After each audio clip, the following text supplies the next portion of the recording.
want to get in it. I do have something to show off at the end of the meeting here. And of course, I'll preview the map and stuff like that too. I'm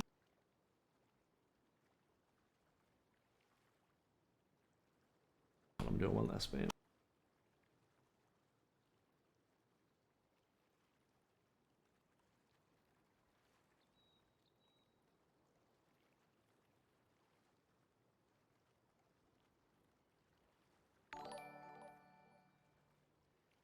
All right.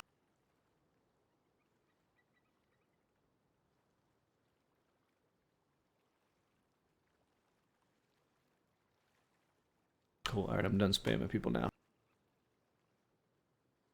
Yeah, we try to get it posted. It may not be posted for another day or so because it takes a while for YouTube to process it. All right. Those of you that are new, we do a server meeting every month, usually on the Tuesday before the force wipe. Don't want to do it on the Wednesday because that's when PvP time's kicking. All we do. Welcome yet? Huh? You didn't tell me to start the timer. Oh, I'm sorry. Yeah, go ahead and start. Okay, good. Anyway, we just go down our list of notes throughout the month. The entire admin team just takes notes on things that we notice that we want to talk to the players about or that we want to bring up. So I just go down that list and go over some stuff, and then I pass the floor to the admin team if they want to discuss anything real quick. And when they're done, we move on to the players, which at that point we let you guys request to speak, and you can either ask us a question or you can, give us your feedback on the servers. You can compliment us, you can insult us, whatever the fuck you want to do. We're all adults. Don't really give a shit. The only thing we ask is just try to keep it quick and try to keep it short. There's a lot of people usually that want to ask questions or say things, and we love all that stuff. Especially, my favorite part is the compliments, man. Eat that shit up. But just remember, there's other people waiting in line that want to ask stuff too, and there's people waiting to get their damn prizes. mainly they're waiting to get their damn prizes. So just try to speed it up when we get to the questions and answers part. While the prizes are being given away at the very end of the meeting, I'll start streaming some of the new map preview stuff. And then once everybody's gotten their prizes, and that way I know they can actually pay attention to the stream, I'll showcase some of that new stuff I was just talking about. So I'm just here for the goodies. All right. Let me pull my notes up and we will get started. Oh, and if anybody, if you got stuff to say, just, you can post memes, do whatever you want to do in chat. And if you're in the server stage channel, the server meeting stage channel, you'll see a little open chat button on the right-hand side of it, just above Flo's name there in the list. If you click that, you'll see a little text channel on the right-hand side there that we can talk in. Again, you can post whatever you want there. I'm not going to be paying attention to that really. So if you have questions and stuff, I would suggest you just open Notepad and write down your questions as I'm going. You're like, oh shit, I want to ask T more about that, what he just said. Write it down in Notepad, so then when the Q&A part comes up, you remember what you wanted to ask and it's there. If you ask it in chat, we're not going to see it and we're not going to answer it. You're going to have to hold off till the Q&A part. So I suggest you take notes.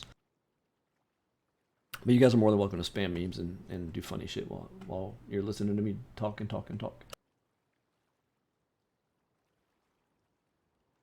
Okay, so the first two notes are going to be negative, but honestly, looking down the list here, it looks like everything else is pretty positive, and there's not even that many notes. So this should be an easy meeting tonight. I like to get the negative out of the way first. Which is good for your voice. Also, if you guys haven't, what happened, Nola? I said, which is going to be good for your voice. Yeah, if you guys haven't noticed, I have a sore throat and a cough tonight, so bear with me. If I keep pausing for no reason, that's usually because I'm coughing and I don't want to blow your eardrums out. I just can't catch a break. I have 28 hours of festival stuff I have to do. We have a huge festival in our town this weekend. I get to spend 28 fucking hours standing out there campaigning. It's going to be fun. All right. Especially with no voice. So the first note. You ready? Trigger, here we go. Stop. I'm just going to read this one because this is a long one. I was obviously irritated when I wrote this one, so just bear with me. Stop, just stop. All the requests and suggestions and complaints that have to do with making these servers easier need to stop. It ain't happening. Period. Spent a lot of time lately pondering all the changes over the years. 90% of those changes have been completely against my wishes. I know Aliana's in the chat right now. I saw her typing. She could easily vouch in chat that I'm not kidding. 90% of the changes have been against my wishes. Have been against my wishes and visions for these servers to be hardcore challenging, as crazy and difficult as vanilla Rust, just without the screaming 12-year-olds and the offline rating. That vision has been stomped on and crumbled up by peer pressure and constant whining and complaining, knowing that I am so overstressed and that I would just cave to the whining because I don't want to deal with the stress. That needs to end right now, period. We're not making these servers any easier. The next step would just be to make it a damn build server at that point. Some of you need to go play vanilla Rust for a little while and remember what game it is that you downloaded. The way some of us, and I'm sorry, that's a different note. Anyway, I don't know what the hell's going on, but people I mean, I know why. People come from other PvE servers, which, let's just face it, they're all bullshit. They're nothing but pay to win. You know, so, oh, give me $5, you can have a bunch of M2s and go do your thing. And they're just easy. They're literally just easy money making tools is all they are. It's fucking pathetic. You know, these servers were never made for that. It took Dugrin 6 months when I first started Zombieland to even convince me to give out my PayPal address. I refused. I wouldn't let anybody donate. I didn't want donations. Obviously, you know, now that one server costs us $600 a month just for one, you know, we got some pretty big expenses to pay for, so that's why we take them now. But you know what I'm saying? These aren't here for that. We were here to make a challenging PvE server. We wanted, I don't know if you guys remember the first time you ever played Rust. So I'll just tell you mine real quick. I logged in. It was pitch black. I didn't know what the fuck was going on. I looked around. There was I heard splashing. And I was like, okay. It was pitch black outside, you know, the old Rust nights when it was dark as hell. I was like, okay. And all of a sudden, bam, I'm dead. I was like, okay, well, that kind of sucked. Let me try again. I hit respawn. I spawned. Dead of night. I couldn't see shit. I'm splashing around, so I assume I'm walking in some shallow water. And also, boom, dead again. I was like, man, this game fucking sucks. I fucking uninstalled the game. Like, anyway, once I came back eventually and played Rust, like, it's scary. Like, I know if you've ever played vanilla Rust, you know the feeling, man. Your fucking heart starts pounding, dude. That shit can get scary as fuck, even though it's a video game. That's what we're trying to do here, but we don't want the offline rating, you know, where you wake up after a long, or, you know, you come home from a long day of work and all your shit's gone because some 12-year-old that doesn't have a job just raided your shit. You know, stuff like that is what we're trying to cure here. We're trying to cure the toxicity. We're trying to cure the offline rating. We're trying to cure getting teabagged by some little kid who doesn't even have balls to teabag you with yet, you know, calling you the N-word, stuff like that. That's what we're here to get rid of. We're not here to get rid of the challenge, though, and that's the problem. We want this to be as scary and as heart-wrenching as vanilla Rust is to all of us when we first started playing Rust. I know you guys all felt that when you first played Rust. That's what we're supposed to do here, though.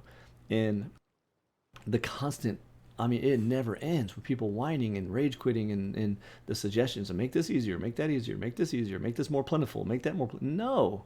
You guys can literally, you could play half a day and achieve more than you could in a month on a normal server. Like, it's so easy already. You know, I mean, yeah, we got some challenging things out there, and that kind of leads into the same topic here is a lot of people that come from the, that's a good one, Trigger. A lot of people come from these other PvE servers, and they think, I'm on a PvE server. It's like they think it's like build server Minecraft, you know, creative mode, that you should just be able to do whatever you want, however you want, wherever you want. That's not how this works here. It's meant to be challenging. There is content you are not meant to be able to do, period. There's content I can't do. I've never even rated anything harder than a hard base. I've never touched an expert or a nightmare, ever. And I know why, because I'd get my ass kicked. There's no point. So the biggest problem we're having with suggestions and complaints lately, and it's always new people coming from other PvE servers, is like, you know, oh, well, I tried to do this and I couldn't do it, and I got my ass kicked and I can't, it's just impossible. Well, good, it's supposed to be, because there's a 8-man team out there, you know, like Bristol's crew, or you got a solo like Yo Biddy, you know, people like that who can stomp that kind of content and are still looking for more. Like, hey, I beat everything you got. What else you got? You know? So it and I hate to be mean. I'm not saying, you're right. It is a skill gap, and I'm not saying it to be mean. Again, I'm putting myself in the lower tier of that skill gap. I suck. Period. That's why I made a PvE server, you know? But the point being is not all content is for all people. I'm going to tell you right now, half our content I couldn't even conquer. And but that's good. I mean, I tried playing a wipe last year, if you guys remember. And the first hour, I must have died 7 times to a zombie horde in the first hour. And that was, you know, and they've been buffed up a little bit since then. So, and I was laughing and giggling. I was streaming it too. I was laughing and giggling and having fun. I mean, that's It's supposed to be challenging. This is a survival game. You're supposed to try to survive. What's the opposite of surviving? That would be dying. Welcome to video games. That's how video games are played. Sometimes you lose shit, sometimes you die. We had a ticket today. Hey, I lost my gun and my bandit gear. I just can't go on anymore. Like, why? That's how games work. You lose things sometimes.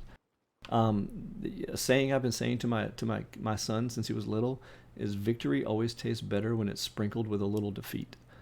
And that's true. It really is. Like nothing feels good about always winning. Like it just doesn't feel good. If it does, I don't. What kind of games you've been playing? Um. Anyway, so to get me to stop rambling with my sore throat. We just gotta stop trying to get the servers to be easier. The only thing I'm doing from this point on is making them harder if I can. I'm not trying to take away things. Don't get rid of no durability. I'm not getting rid of stuff. I'm not trying to jerk you guys around. But what I'm saying is, I am not making these servers easier than they already are. Period. They're already still just 1,000 times easier than I ever wanted them to be in the first place. So yeah, and it leads to burnout. Nobody wants to play anymore. I already did everything. So just know that they're not going to get easier. I'm not going to purposely design content that everybody can accomplish. We try to design content for the farmers that just want to role play and grow plants and make teas. We got content for the hardcore raiders. We got content for the people that love to go exploring monuments. We got content for the people that like to role play different stuff and just build interesting bases and just wander around and have fun. We try to have content for everything. You can't expect all that content to be just for you. It's never going to be. I can tell you right now, half the shit Yobity does, I will never do in this game, even on my own server. Period. And then I could tell you on the other end of that spectrum, some of the stuff like Mala does, I'll never do because she likes to farm and make teas, and I'll never do that either. It's just the content is not designed for just you. The content is designed for a huge spectrum of players. So please keep that in mind, and stop suggesting things to make the server easier. It's an instant no. That means you too, Eliana. All right, moving on. The way some of us treat each other or the new people in Discord, etc., can we please be nice? We as in Zombieland, we are famous for our friendly community. But the moment someone asks a question in general, even if the question is pointless or could have easily been answered by just reading, can we just be more polite? Trust me, we, the admin team, we get real tired of answering the same thing over and over again, I promise. But at some point, you were also a new player, and you probably asked some stupid questions yourself and didn't read stuff yourself too. So just keep that in mind. I don't know what's been going on lately, but man, what's funny is I know people are doing it in support of the admin team. Like that doesn't get past me. I do recognize that, and I do appreciate that. It's really cool that our players stick up for us so much. But let's be a little nicer to some of the new people, man. Like you guys were all new at some point, and you guys all asked stupid questions at some point. I promise you.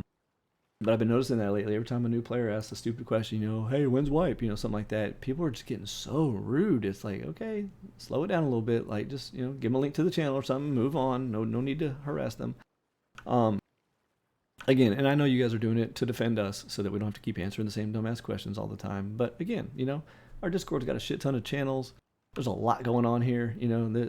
Our servers are very complicated with all the stuff we've got going on here. So just show some decency and be polite. I mean, again, we're famous for how polite our community is. You know how many times we get new players coming here and saying, holy shit, people are nice on this server. What's going on? This isn't Rust. I mean, that's how we are. But then you go look in general Discord, and that just gets thrown out the window because people have been real rude lately to each other. So can we please stop that?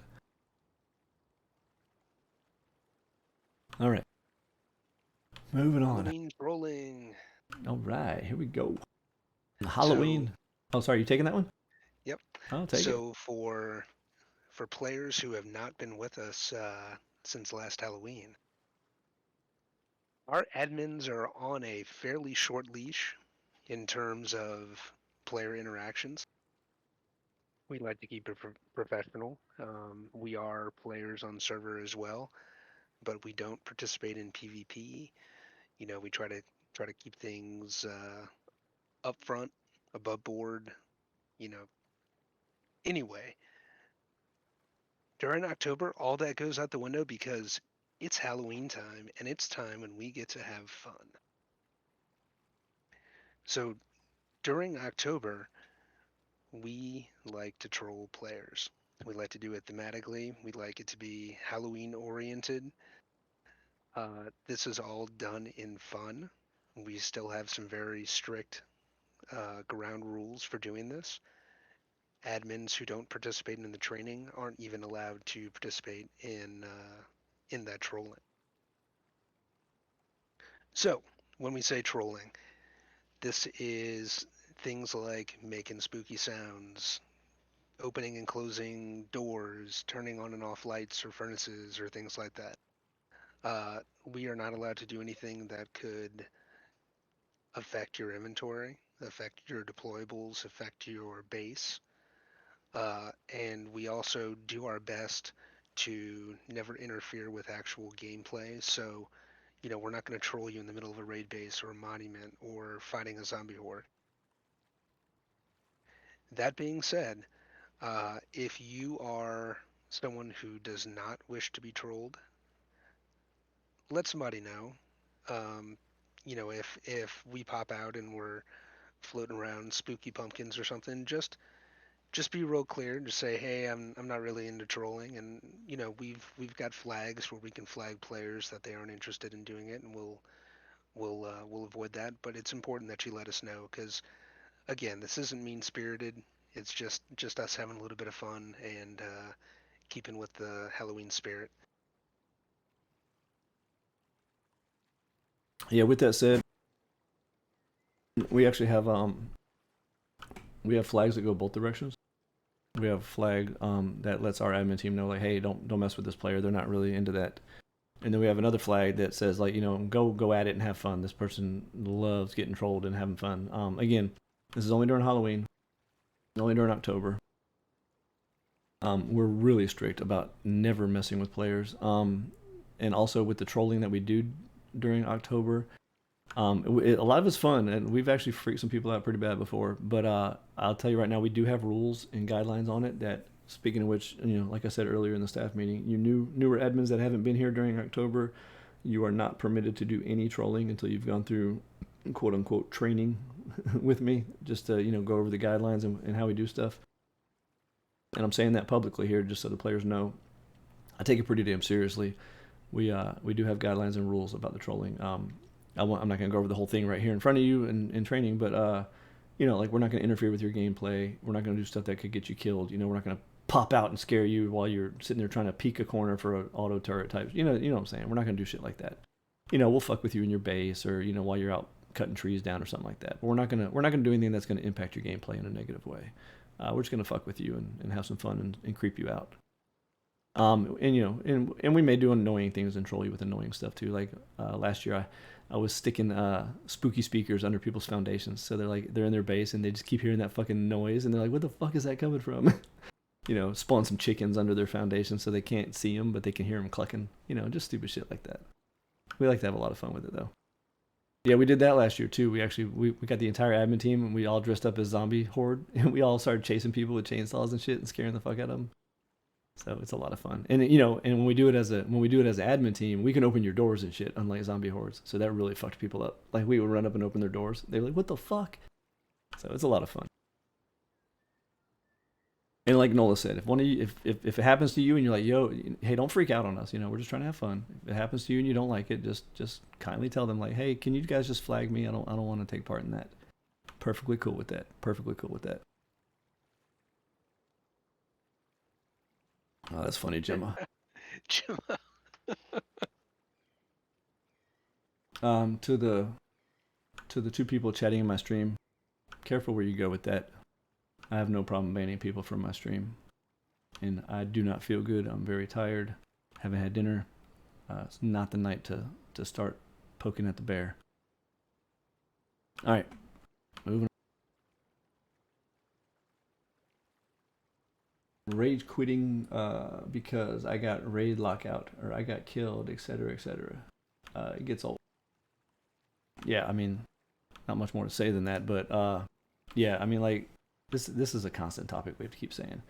The whole threat of like, well, I can't play anymore, or I guess my wipe's over, or I'm just gonna have to go play somewhere else now, and blah blah blah. Like, first of all, a lot of us have raised kids before. We know how reverse psychology works. We're not stupid. Like, hey, I died and I couldn't get my stuff back. Okay, well, you guys not help me? No, we cannot help you. I guess I can't play here anymore. Well, I guess you fucking can't, you know? It's just how it is. I mean, you know, the guilt trips, the reverse psychology of you know, I can't play here, I'm going to quit the server. Well, I'm sorry to see, you know, I'm sorry to say, you know, see you go, but you're gonna miss out on one of the best PvE servers now because you died in a video game and you don't think that should be possible, but it is possible, and you can lose stuff in a video game. That's just how games work. So just please stop rage quitting over stuff like that.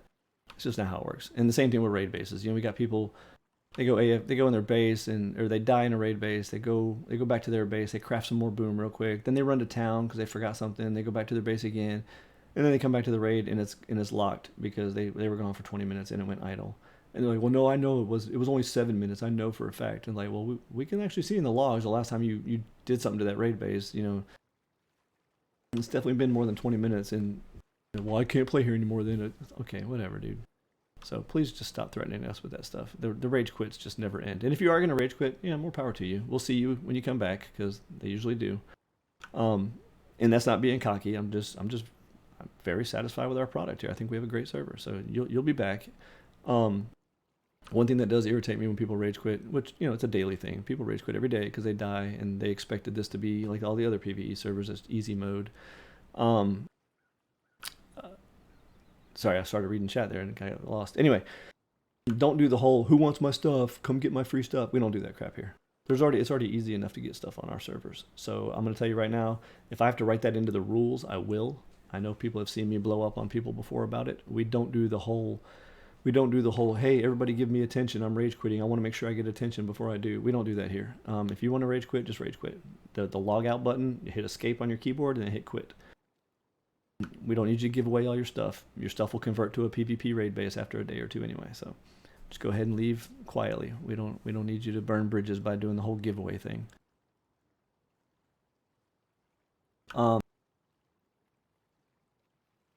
Sorry. All right, moving on.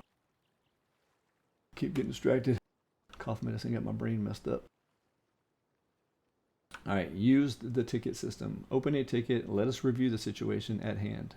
ASAP, not 1 hour later. So yes, kind of a 2-point topic there, but and all you people asking questions in chat, that's what keeps distracting me. Make sure you write them down. Ask them during the Q&A. I will be glad to answer all of them. But yeah, please use support tickets. I know it seems annoying. It's like, oh, these admins are a fucking pain in the ass. They always make us tab out and put in a ticket and blah blah blah. It's because you don't know what's going on back here, and we do, if that makes sense. Like, I'll give a great example. Last night, I'm sure most of you have been around for a while know that leading up to a force wipe, especially, you know, the night before a meeting, I am busy, very busy. And of course with the whole mayor thing and all this other shit going on too, I am just stupid busy right now. Well, last night, and you guys know me, if I see something asked in chat in game and I happen to be on the server, I'll answer that question instantly. Even if that's not what I'm there to deal with, I'll still answer it because I try to help everybody. And last night, sure enough, you know, I saw just a typical new player question, you know, like, you know, or how do I get a test gen or something, you know, something like that. And I was like, yeah, you can buy it in /s. And, you know, when people see me talk, then they start asking questions or doing. Anyway, the point being is somebody was like, you know, hey, I need you to come to TP to me to help me with something. Like, well, I'm busy. Well, I need an admin. But the point being is I was like, put a ticket in. Well, I just need you to teleport to me. No, put a ticket in. Like, the reason I want you to put a ticket in is not because I'm lazy or I don't want to help you. The reason I want you to put a ticket in is because I'm already doing something. And there were 6 other admins in Discord with me last night when that happened, and none of them were handling a ticket at the time. They easily could have handled it, but they don't know to handle it if you're directly asking me. We back here, not only do we know who's available and who's on which server and who has a moment to help with something, but we also know who can handle it best. So when you put a ticket in, the first thing we're doing is seeing where you are. We're seeing who's available admin wise, and then we're seeing what kind of issue it is. If you put a ticket in for a store issue, like, you know, you bought vet gold and it just disappeared randomly on you, well, DM and Chappie isn't going to do a damn thing. That's just going to irritate Chappie and then not get your shit resolved. If you put a ticket in, the admin team, they've already been trained that even if you can't handle a situation, there's nothing wrong with go ahead and opening the ticket and at least letting the player know, hey, you know, I'll get somebody over here to help you in just a second. It just helps us stay organized. It helps us log things. It helps us stay organized. It helps us keep track of who's working on what and who's doing what. As lead admins for me and NOLA, it helps us to keep track of what our team is doing. You know, hey, Are the new guys handling tickets, or are they just being lazy? You know, is such and such handling tickets professionally and politely, or is he being an asshole? Stuff like that. We really need it. And then when new admins come on board, they can scroll back through our ticket channel and they can read all the logs and they can see how we handle it. It's a huge tool for us. It's a huge tool for us. So we don't keep telling you to put a ticket in, put a ticket in, put a ticket. We don't do that to be dicks. And we don't do that because we're lazy and we don't want to help you. We do that because it helps us stay organized and kind of dispatch people to you, like the correct part. You know what I'm saying? If that makes sense, I guess. It helps us dispatch, the right situation for you in an available admin. So please put tickets in. Cough medicine got me rambling all kinds of ways. Moving on. Oh, that's pretty funny what the next note is. The next note, stop trying to get a hold of me in-game for issues that require support tickets. Chances are, if you think it needs a ticket, it does. Don't be afraid to make them. We do not get upset. Yeah, that's absolutely true. Right now, I can tell you, my admin team is under strict instructions that if they handle support through DMs or through voice only, they get fired. They lose their position as an admin, period.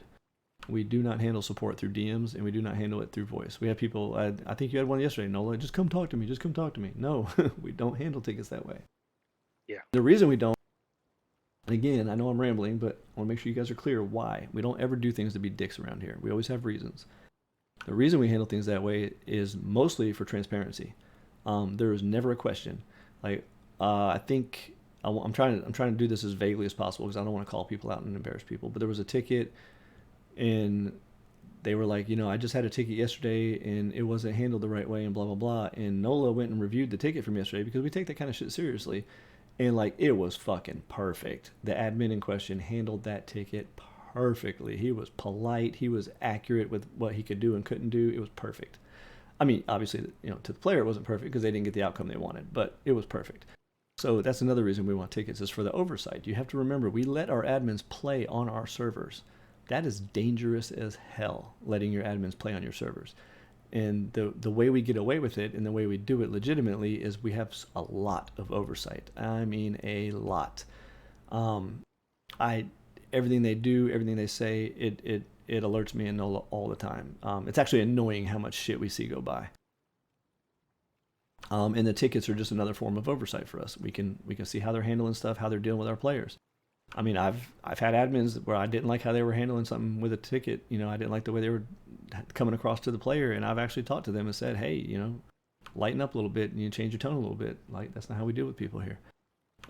So it's a lot of oversight. And yes, I have fired admins for admin abuse. Many admins for admin abuse. Okay, when I say that, it makes it sound like we have a fucking huge problem with admin abuse. We don't. We've just been around for 5 years. We've had a lot of fucking admins. I mean, I fired an admin one time. It was a female, actually. I caught her. She fell off an iceberg and used her no clip to get back up onto the iceberg out of the cold water. That was it. Nothing else. Turned it right back off again. Just quickly used it to get back up out of the water. Fired her ass, dude. I don't play that shit. Even something as simple as that, I do not play that shit at all. We caught an admin years ago, used one of our admin tools to kind of place stuff in his cave base in positions that players would never have been able to place them, but he wanted them like that. And I understand the desire. It's like, oh man, I wish I could place that right there, and it won't fit. It won't go correctly. So he used the tool. We have a tool. We can place shit wherever the fuck we want. He used the tool to do it. Boom, fired. I don't play that shit either. That's cheating. So we are extremely strict on our admins when it comes. Honestly, one of the big speeches, anybody that's ever been through an interview with us, the biggest speech we give is like, yo, your hands are so much more tied as an admin than they are as a player. And that's part of the interview process we do with our staff, is to make sure that they're okay with that, because they are really tied. Like how many years did it take you guys to convince me to let y'all even trade with players? Like, what, 4 years, I guess? If you count since the beginning, about 4 years before we even allowed our admins to trade with players, period. And even then, they're under strict instructions that when they trade with players, it has to be fair market or better. Like, they can't take things like, oh, I'll sell you an M2 for like 5 scrap because you're an admin, you're my friend. No, you can't do that. That's considered cheating too. You cannot use your position to gain any kind of advantage. So anyway, that's why we want tickets, because it helps us keep oversight on you guys, or not on you guys, on our admins.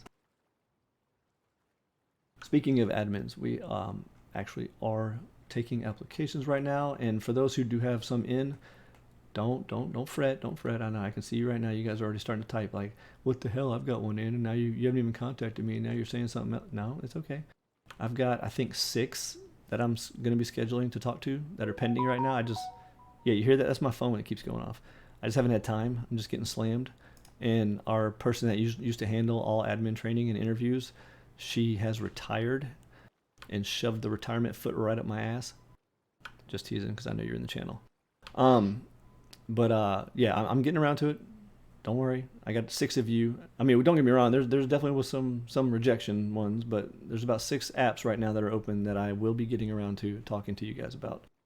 But if anybody else wants to put an app in, you're more than welcome to. Never take it personal if we don't take you. I always use Poo Water as my example.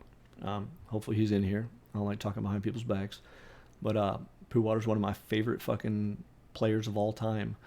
And I wouldn't make him an admin if my life depended on it. Milkshake, shut up. You didn't apply. You actually were an admin and you quit. Another good example. Anyway, just don't take it personal. Again, it's not about personalities. If it was about personalities, I would beg Briscoe to be an admin. And if it was about personalities, Aliana would probably have been the worst admin in history because me and her personalities are so opposite. But it's not about personalities, and Aliana was actually one of the greatest admins we've ever had. So it's never about personalities. I don't want anybody to ever take it personally if we don't bring you on board. I promise. Yeah, she's all right. She got a big head. Don't let it get to her. Give me 1 second. Admin's DMing me. Oh yeah, go for it. Fuck yeah, dude. I'm sick of that crap. Done. Absolutely. The disrespect is just insane from that one. It's absolutely insane. Yeah, and there is, and I'm gonna add a topic in here, Trigger. You don't even have to put the timestamp for this, but that's another thing. The whole like. By the way, is doing commercials right now. That's fine. Most people should be listening in Discord if they really want to hear. The whole, this person's the best admin or that person's the best admin, and no, Peaches did not actually say that. It just reminded me of that. We get that shit all the time. Oh, Mountain Juice is the greatest. Oh, Aliana's awesome. Okay, but what you guys have to remember is everybody on this team busts their ass. Period. Everybody busts their ass. I can tell you right now, Bad Idea logs in every day and goes and checks every fucking custom build spot, and he has to query all the Steam IDs that are on the custom build spots, and he has to go check all their teammates to make sure they're not breaking the rule. I mean, he busts his ass too. Guaranteed none of y'all have ever even talked to his ass. But he's still back there doing that. Me, for example, if I get involved, it's probably a really bad situation. So guess who gets to look like an asshole? Me. So no one's ever going to say, oh, T's the best admin. No, because if you're dealing with me, it's probably really bad, and that's, that makes me look like an asshole. Whereas, Mountain Juice is the best greeter, greeting new players. Mountain Juice is the best greeter we have ever had in our server history. So he literally is the friendly face that gets to welcome you to the servers. And of course you're going to think he's a great admin. So you get what I'm saying by that, though? Like, all of us are great admins, not just one person. No, he didn't greet Botch. Oh, you're thinking of the story I told about that time that a player was talking to the NPCs in a raid base because we were the first server to ever get NPCs inside the raid bases, and he thought it was a player. He was like, "Bro, chill. I'm sorry, bro." And the fucking NPC just kept capping his ass. It was pretty funny. It reminds me of the player we had that opened a ticket to report another admin, only turned out to be he was reporting Zombot for talking shit. Yeah, we did. We had somebody report, my little chat bot. I kind of made him pretty sassy. And we had somebody report him for one of our admins being extremely disrespectful. And I take that really seriously. We got a ticket, gets escalated to a lead admin. Like, yo, one of the admins is being really disrespectful to players in chat. I'm like, oh my God, what the fuck? I'm going to kill him. And then come to find out it was my Zombot, my chat bot. I was like, dude, he's purposely programmed that way. And then we had another one talking about, why is he always watching porn? It's like, dude, he's not even a real person. It's just the support bot. It's okay. That's almost like weekly. Yeah, it really is. What's wrong with watching porn? Ain't nothing wrong with that. I guess you're just not supposed to broadcast it. Ugh, whatever. Ain't nothing wrong with that. All right, moving on. Way sidetracked on that one. The new ticket types. What's funny is I wrote this note and then ended up having to remove the damn new ticket type.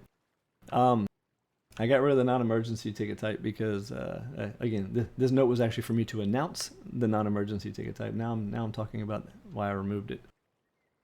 Yeah, nobody got that right. Like every ticket came through as non-emergency. I think I know why. I get it. You guys, you don't want to bug us, so you're trying to be polite and not bother us. But yeah, it made it really difficult on us because that ticket type doesn't even ping us. We don't even know it exists until we just happen to glance at that channel. That ticket type was made to like just sit for days and days. Like, oh hey, if you guys ever get around to it, I noticed something, that kind of stuff. We have people putting that shit in there like, hey, my corpse is under the map and I got like 10 minutes to get to it. It's like, well, why would you put that in a non-emergency? So yeah, we got rid of that ticket type. I think did I put the other ticket type? Oh, the other ticket type was the data gathering thing we're doing, which I'll talk about here in a minute. Moving on. Travesty of the Vesuvius wipe. Look, I'm almost to the bottom of the notes, guys. We're almost done already with the notes. Okay, so yeah, this one is just go over the travesty of, like Nola just said, go over the travesty of that Vesuvius wipe. Yo, that was fucked up, y'all. The beginning of this wipe, I guess you could technically say. Hey, I worked for like 3 months trying to be able to get the missile silo to you all. Boy, did I learn a lesson. Yeah, fuck that shit. So, I'm sure most of you saw the announcement of all the different steps we tried to take to figure out what the hell was going on that day. Sorry, I keep having a cough. All we can really narrow it down to is that it was the missile silo. As soon as we took that out of the map, things seemed to settle down. I don't know what I don't even know what to say about that. That was just horrible. It's funny. Every force wipe, people always ask me if bad stuff happens. They always ask me like, "Hey, is this like in the top 10 worst force wipes ever?" And I'm usually like, "No, actually, it's not even close," because there's been some really bad ones. I can tell you right now that the last force wipe, the September one, was definitely in the top 10 as one of the worst force wipes ever that I've been through. And I've been through, like 60 of them already now, almost. Yeah, at the end of this year, it'll be 60 force wipes I've been through. The last one was definitely in the top 10 worst force wipes ever. But what I'm getting at, why I'm rambling, is then this map wipe, last week, was probably also in the top 10 worst force wipes, even though it wasn't even a force wipe. That's how bad that was. Like, that was insane. So all you new people that are like, what the fuck is wrong with this server? I promise you, it's not like that. That was absolute. In 5 years, I've never seen a map wipe like that. That was insane. Oh no, we are not getting the missile silo at any damn. Hell no. So now, well, there's good news and bad news about the missile silo. Trigger, if you want to do a timestamp called missile silo right now. The good news and bad news about the missile silo is, the good news is, after 3 painstaking months, I have finally managed to piece by piece get the entire missile silo reassembled from scratch. And the reason I was doing that is because the functions of the missile silo, like the behind the scenes stuff, where it automatically wipes your server and sends out the F-15s and all that crazy shit, that's the problem. That's why we can't use missile silo, because it's all automated. So I pieced together the entire missile silo piece by piece. And when I say piece by piece, I mean every little fucking vent, every little door handle, every little fucking light on the wall, everything, the entire thing, piece by piece. No, they don't actually do anything. Once I got done piecing it all together piece by piece, there were 2 major problems. One, there was no mechanic to activate the big giant, door, the big hatch that opens up. There's no mechanic for that. There's nothing in the map editor that can interact with that. So I was like, fuck, what do I do? I'm done with this whole damn thing now, and they can't even get inside the monument. So I took it off and I replaced it with like, that big sewer looking thing that you can enter on some different monuments, is that it kind of sticks out. It's kind of like a little, I don't know what the hell you would call it. It's called chimney in the map editor, but I don't know what you would call it. It's like concrete circle, and it's got like the grates, and it's got one part of the grates that's open, and you can climb down a ladder, and it's like a big tube, and then has a little underground silo. Yeah, the military tunnel has one. Yeah, the military tunnel has one. Yes. So I took the hatch off the missile silo now that I had it all done, and I put one of those on the top of the where the hatch used to be instead, right? Because then at least you guys can get down inside of it, right? Ain't the same, but whatever. At least it works. So I was like, cool, we can do this. And then come to find out, none of the fucking elevators inside worked, because there's some elevator prefab that's not existent in the map editor, and there's no way to interact with it or function with it. You can't connect any electronics to it or nothing. I was like, fuck me, dude. So then I started trying to, I was streaming it that night, I think, too. I was trying to mess with different elevators, trying to get them to work in there. None of those would work either.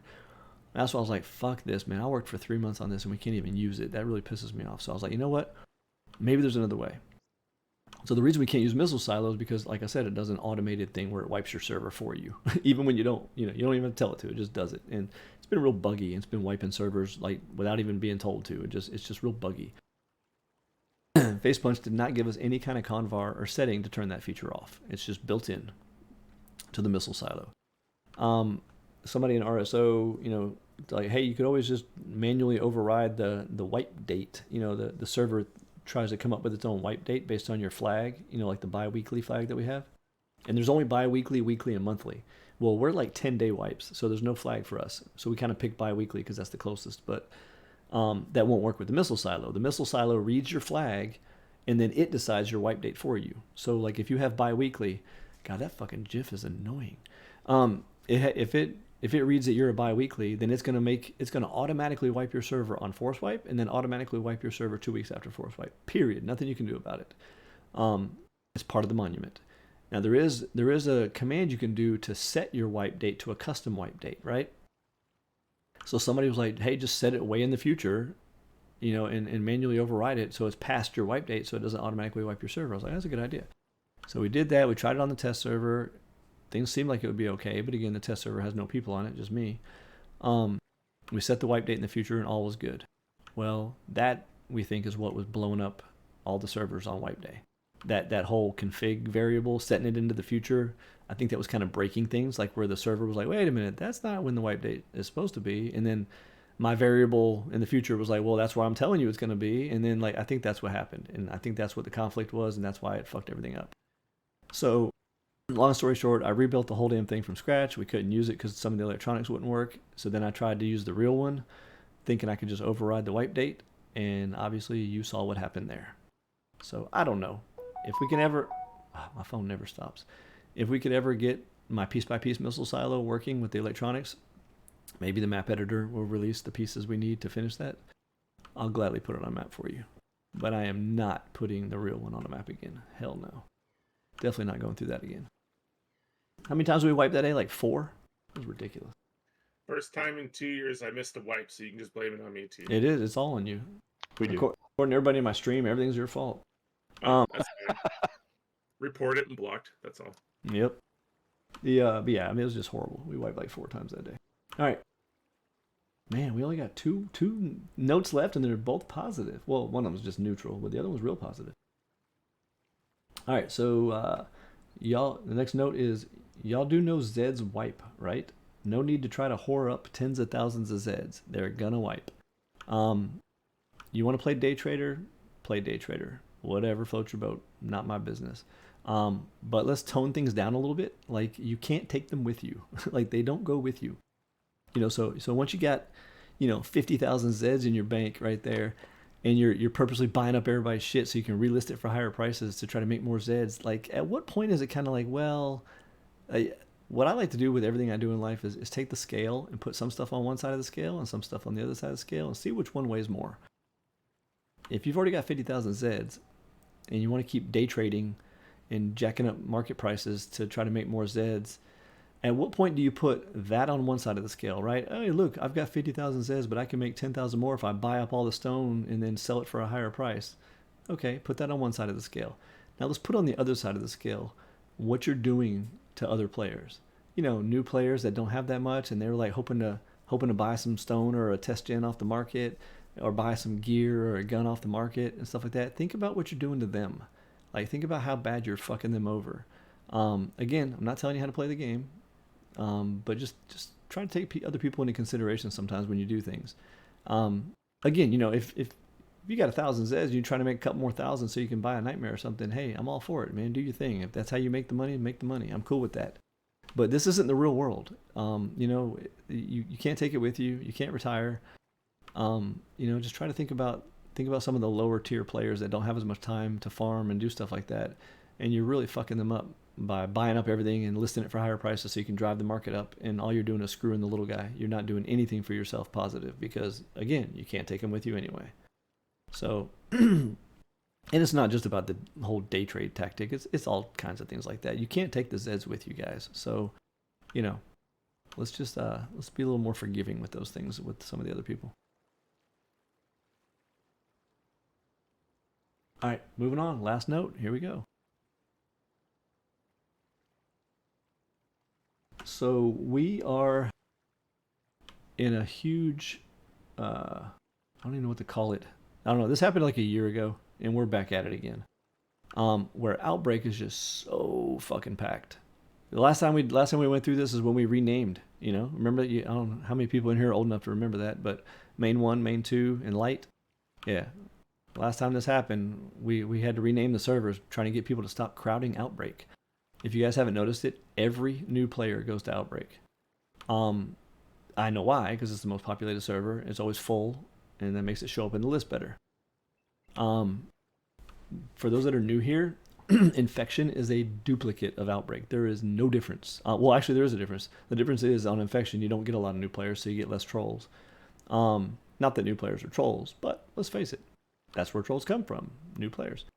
And you also, a lot of our hardcore veteran players that are real fucking nice and really know how to play our server, they're all on Infection because they want to get away from, you know, all the trolls that always join on the crowded servers. So you know, because trolls always want to join the most crowded server they can find.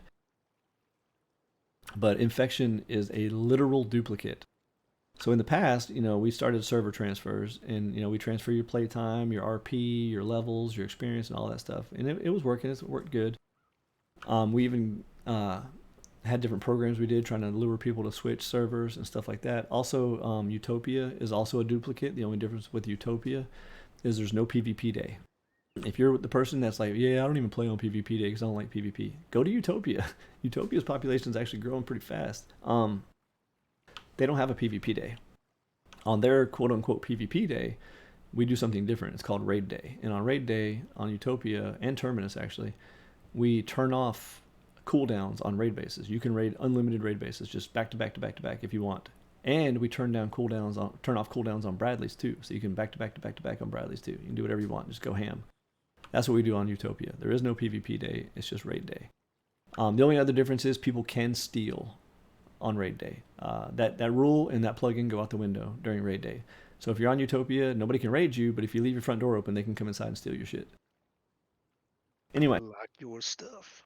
But again, you know, so that's strictly just for people that don't care about PvP Day. It's a great server to go to. And the reason I'm bringing this up is it's getting real heavy, lopsided right now. Right now, we're seeing Outbreak. I mean, hell, Outbreak had a queue a couple days ago, dude. Force wipe. I mean, like days before a force wipe. Servers are empty on a days before a force wipe. I mean, even our servers, you know, and we got pretty popular servers. Even they can be empty when it gets close to a force wipe. I can tell you right now, Outbreak had a queue a couple days ago. And it gets queues all the time. If you guys are new here, and this is your first force wipe, I'm going to tell you right now, I'm sorry, I'm choking to death here. If you're an Outbreak player and this is your first force wipe, you might want to make the move now because you are going to hate life come Thursday. You're going to be, maybe some Outbreak players can speak up. What is it, like an hour queue? I mean, like on force wipe, you get a long ass queue on force wipe, and then it'll last for days, like days and days of having queues like that on Outbreak. Meanwhile, we got Infection over there, and it's sitting at 50 players on force wipe. It's like, what the hell's going on? It's literally the same damn server. So I highly encourage you all to do a server transfer. Honestly, force wipe is the best time to do a server transfer because if you do it at a force wipe, the only thing you need is if you have a vet gold rank or something like that. Everything else wipes. All the ranks wipe, the playtime ranks wipe, your Zeds wipe, your skills wipe, everything wipes. So the best time to do it is force wipe. But now that we don't do RP anymore, server transfers are even easier than ever. I mean, they're not that difficult. You don't even have to worry about RP now. For those that are new, we only do server transfers from Outbreak to either Infection or Utopia, or from Infection to Utopia. And if you don't recognize the pattern there, it's from the bigger servers to the smaller servers. It's the only direction we do it. It's a one-way trip.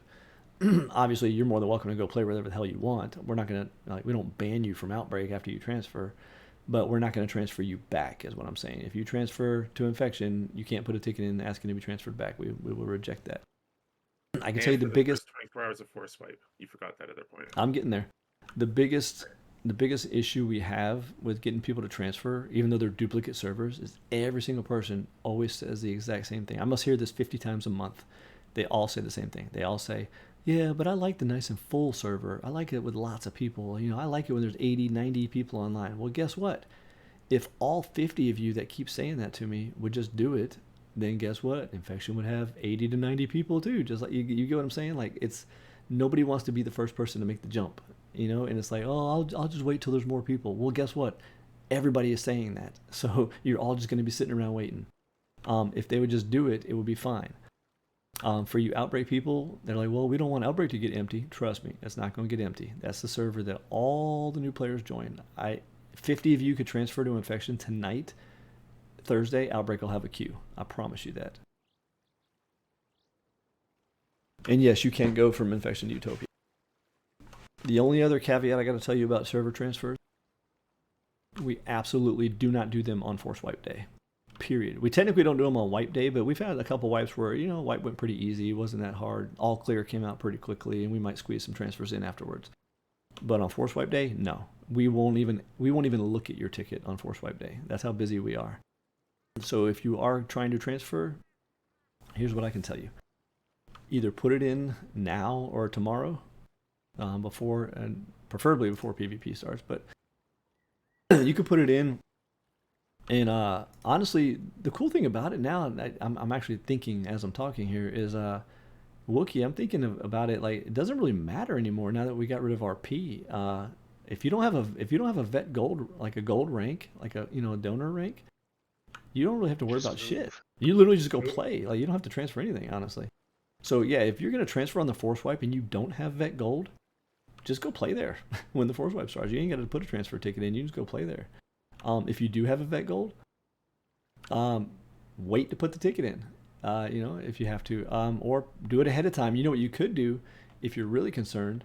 Like, yeah, but I want to start the wipe with my vet gold. Well, then do this: put the ticket in now or tomorrow to get your vet gold transferred to Infection or whatever, and then keep playing on Outbreak for the rest of the wipe if you want to. You just won't have your vet gold, but you know what I'm saying. Just keep playing. You got 1 day left anyway. One PvP day left. Go ahead and transfer your vet gold now, because we're not going to do it on Force Wipe Day, and you can keep playing on Outbreak. We're not going to tell you that you're not allowed to play there anymore. So finish your wipe on Outbreak, and then your vet gold will be waiting for you on Infection come wipe. Stats, lifetime stats, they do not transfer. Well, wait, no, actually, we can. I'm gonna have to look into that. That stats plug. So this is our first full Force Wipe with that stats plugin, by the way. I don't recognize your name. I disagree with the lifetime, because simply put it, so if your lifetime on Outbreak, like the variable between servers is so different that I don't think those stats should transfer at all. Well, we'll discuss it as a staff, but we haven't actually. That question's never came up before, honestly, Quinn. That's a good question. Like I said, I don't recognize your name, so you might be new here. The stats thing just went live this month, so that's never come up before. It's a good question. We'll discuss it as a staff. I don't know how I feel about that. Well, like I said, we'll discuss it. How about this? When we do discuss it, we'll do it in the Town Hall channel so that you guys can all follow along with what we're thinking and what we're talking about. If you do a transfer during, during the month, not at Force Wipe, yes, we transfer. You guys see the spam in general chat every day. It spams by every day. We transfer your playtime. We transfer your skills and experience. We transfer any gold rank you may have. And like I said, we transfer your playtime, which means your other rank too. Am I missing something, Nola? What else? Is that it? Playtime, rank, and any Skills. gold. Skills and XP. Yep. Blueprints can't Yep. be transferred. And what? Blueprints can't be transferred. Yeah, there's nothing we can do about blueprints. They blueprints and bases. We've had people, can you change my base? Can you change my blueprints? We can't. The way Rust works, there's one save file. Like, there's one giant file that everything is saved to in vanilla Rust.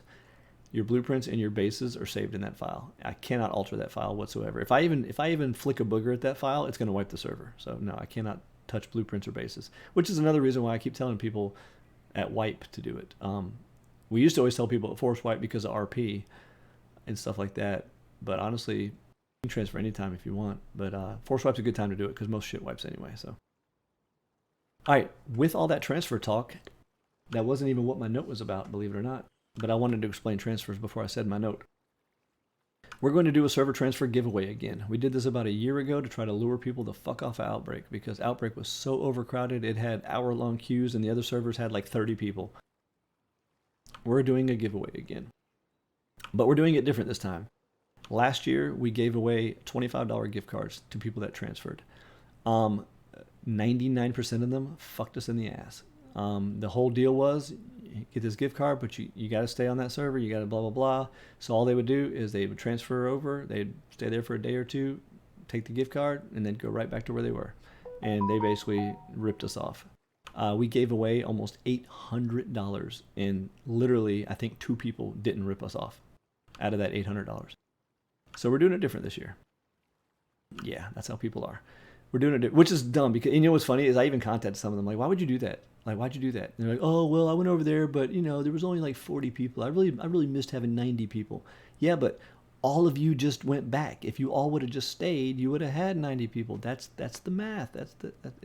It's mind-boggling how people don't understand that. Somebody has to be the first handful to make the jump, and then other people will follow because they're going to see the population is bigger. Anyway, so the way we're doing it this year, instead of giving a $25 gift card, I'm going to give anybody that transfers servers, and it's only a limited amount of these. I think last year we only started, dude, if my phone doesn't stop, I swear to God, I'm going to kill somebody. I think last year we limited it to, at first we did like 20 or something, maybe 10, I don't remember. So there's only a limited time, by the way. So you might want to jump on this like immediately because we're only doing a certain amount. We're not giving away $1,000 worth of shit again like we did last year. I'm giving free vet gold and free 10 skill points boost to anybody that transfers. That's actually $28 volume. You see what happened there? That's actually $28 value rather than a $25 gift card. So anyway, so that's what we're doing. From Outbreak to Infection or Outbreak to Utopia. That's the only way, by the way. Listen real carefully. Yeah. You can transfer from Infection to Utopia. You can. We don't deny those. That doesn't qualify. The only qualifying is from Outbreak to Utopia or Infection. You get free vet gold for the month, whatever normal. It'd be like I bought it for you. I buy you a vet gold and I buy you a plus 10 skill points boost. So by the way, there's some strings attached, so just keep bearing with me here. It would be really smart to do it now because, and when I say now, you can put in your transfer ticket and say, hey, please don't apply my bonuses until until the force wipe. The reason I'm saying it's smart to do it now like that is because, dude, vet gold comes with some nice shit, and so do the plus 10 skill points. They last the whole month. So if you do it at the force wipe, you'll have that shit for the whole month of force wipe. So that's perfect. Again, if you put your transfer in tonight or something before force wipe, you're more than welcome to request, hold off on the prize until force wipe hits. There are some strings attached, like I said. It's only from Outbreak. And then what were we doing? Nola, can you cover the rest of the strings while I drink some more water? Yeah, so it is Outbreak only. So coming from Outbreak to Utopia or to Infection. And you have to have been a player on Outbreak and not been a player on those other servers for 30 days. Again, this is just to prevent people from saying, hey, I want to transfer from Outbreak to Infection, and Infection's your main server. We're not doing that. You need to be an Outbreak player and not be a player on the other servers to get the reward. Yeah. And again, like he said, it's not to be a dick. It's just we got really ripped off last year when we gave away all that money to get people to transfer. They just fucked us hard. So just to reiterate what he said, make sure it's clear. Only from Outbreak.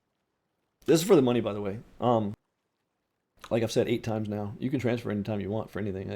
For the prize, it's only from Outbreak.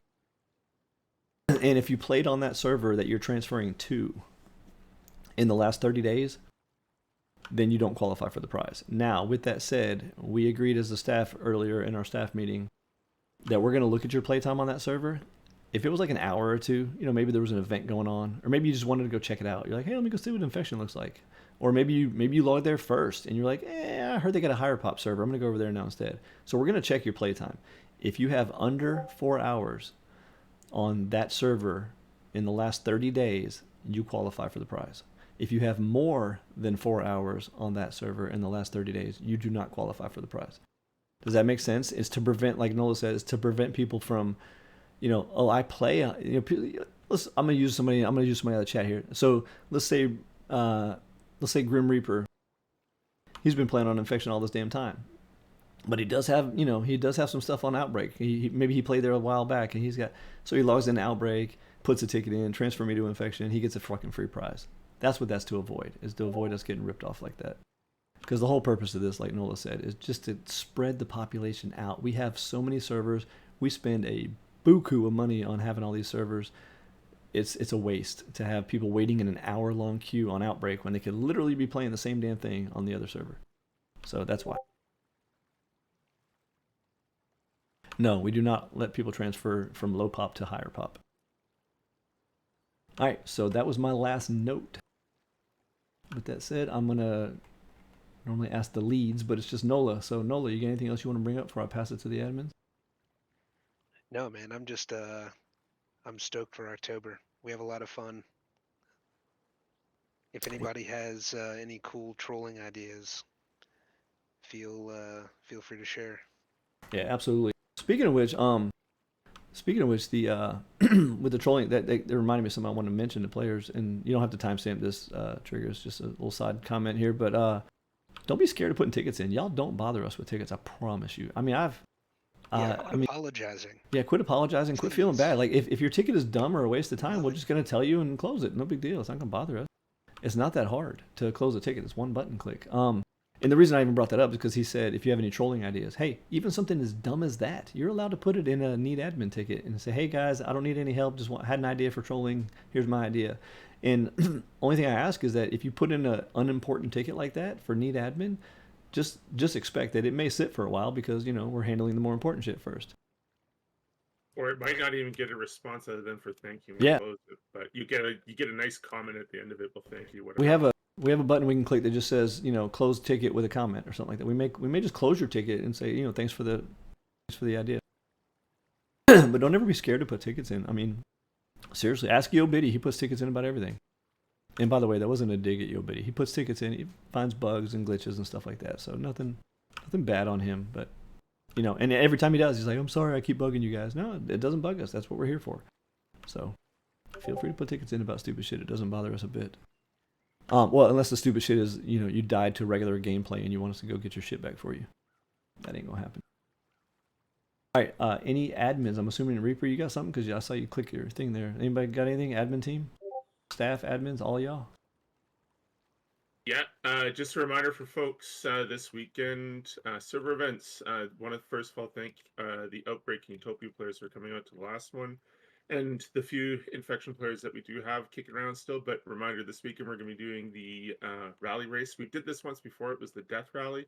Essentially, you'll get into teams of two, and you'll just drive around the map and take pictures at different locations. And the first first three teams back would prize. So looking forward to seeing everybody show up for that one. This map should be even extra interesting because there's not as many roads, so you guys may have to do a little bit more off-roading than usual. Oh, also, I don't know if you guys saw the update log. Huge pile of new skins and stuff going on there.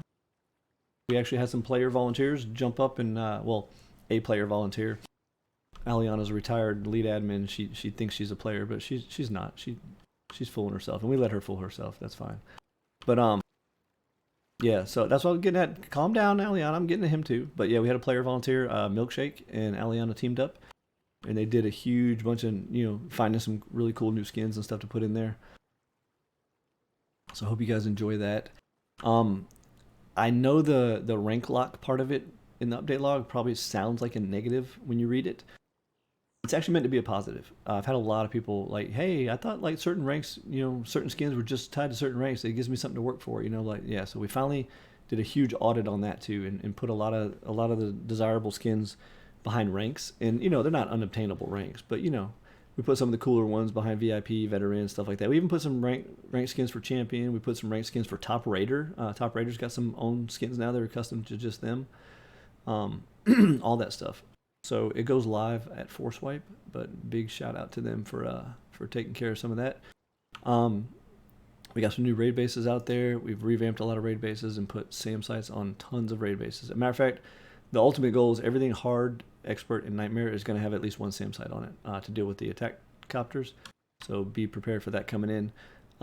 We also are doing a huge revamp to where there's different skin versions of the raid bases. You know, like some of your favorite raid bases may pop up as Adobe or, you know, container, whatever skins and stuff like that. So look forward to that coming out soon too.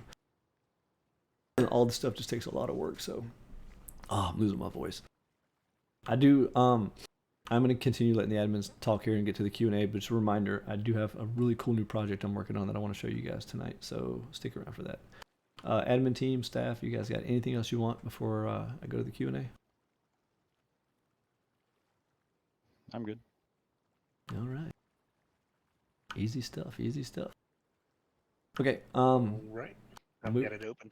All right, cool. So moving on to the Q&A, the way this works for those that are new here, at the top right of your screen, I think it is, you can click the little, I'm fucking dying, y'all. You can Got a click the little little, hand request to speak. It will put you into a queue, and we will call on you one by one. Feel free to ask us any questions, make any comments. We only ask that you keep it brief. You know, if you've got a couple questions, that's fine. Just it's not a back and forth dialogue because we will have other people waiting. yep, okay, yeah, keep it brief. So, especially, I mean, hell, you hear my voice. I gotta go. Oh my God, I'm gonna throw my fucking phone out the window.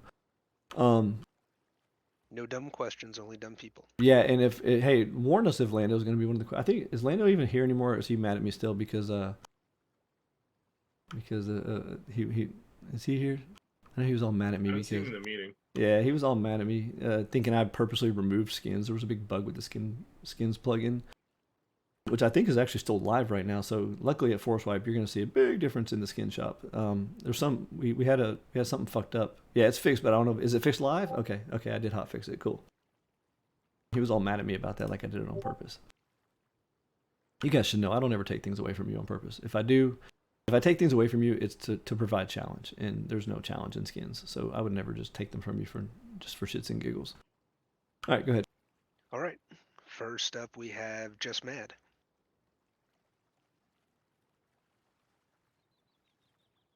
Yo, what's up? My question is, for farming, is there any way we could get the plugin to where you don't Nope. need water? Sorry, I didn't mean to cut you off. No, Oh, so okay. we one of the things about suggestions is not to make it a plugin addition. We are already very heavy in the plugins that we'd run. So in terms of suggestions, we're willing to, you know, look at tweaking settings or tweaking stances on rules or, you know, making adjustments. But generally the plugins that we have can't be changed very much without hiring paying our developer to make those tweaks. And unfortunately, we just really don't have the room for additional plugins. Yeah, we're about 20 plugins over what we should be at, and we've shaved a ton. I mean, anybody who's been here a while will tell you, like, we've shaved a lot of plugins out. Trying to, if you haven't noticed, our servers perform outstandingly well, and that's because of all the efforts we put into keeping all the plugins shaved down and trimmed down. Matter of fact, anytime we even work with a plugin, we have an in-house developer. You're kind of new here. I don't know if you know who he is. Nivix. He's the guy that actually invented the Raid Bases plugin, but he's on our staff and he's one of our in-house developers. And like any plugin we even think about messing with, the first thing we do is send it to him and have him go through the entire code and shave out any unnecessary shit, any kind of bloat, so stuff we don't need. Like, that's how serious we are about performance.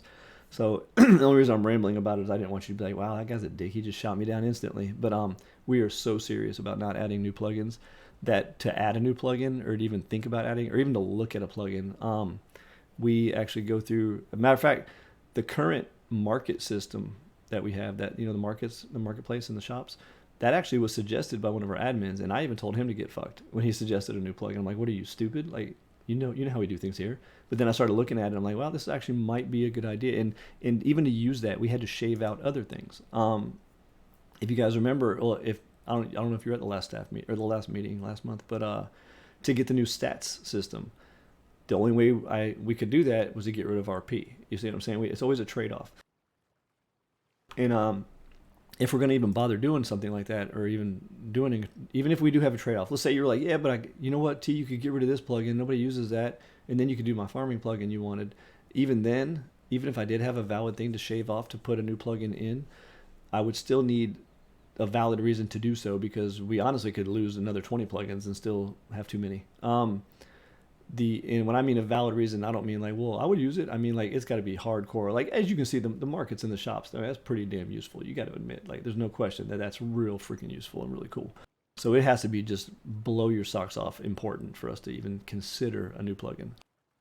And to be fair, as one of the gardeners or people that set up gardens, I would say about 85% of our player base don't set up their gardens efficiently enough.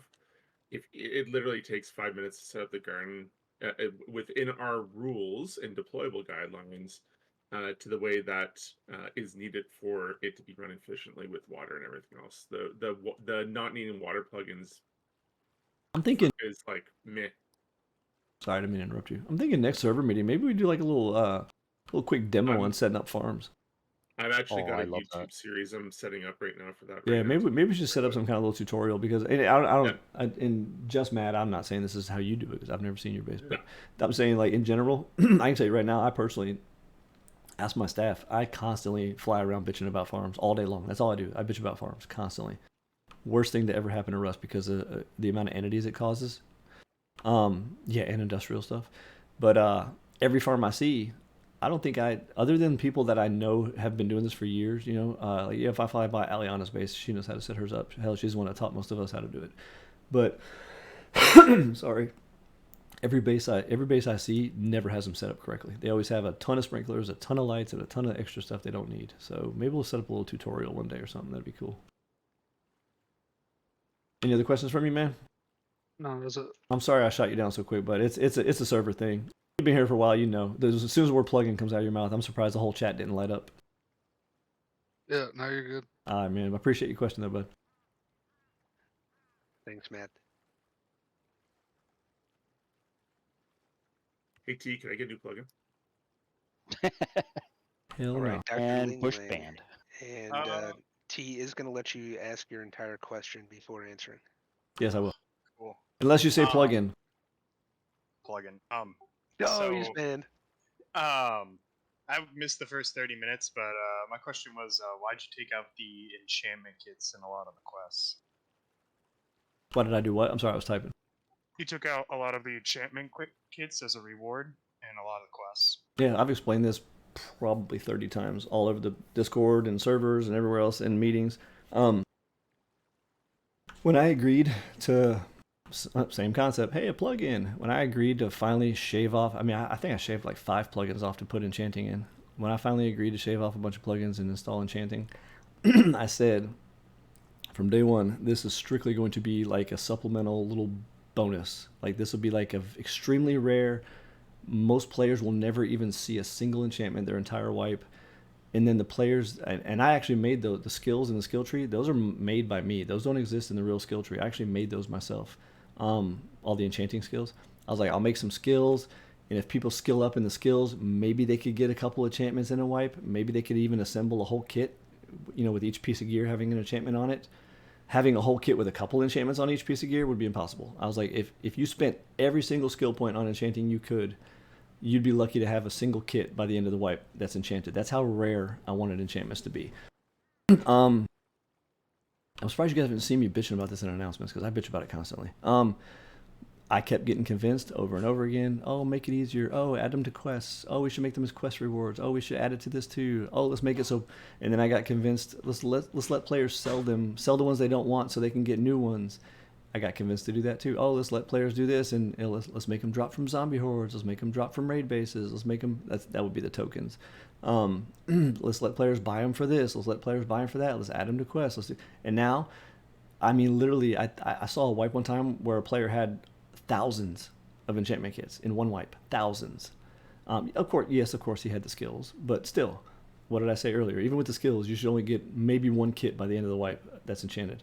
They have been blown so far out of proportion with how rare I intended them to be since the get-go that my next step is literally just to get rid of the plugin, honestly. Like, I literally regret ever installing that plugin in the first place, because I got convinced by, it wasn't just players, it was admins too.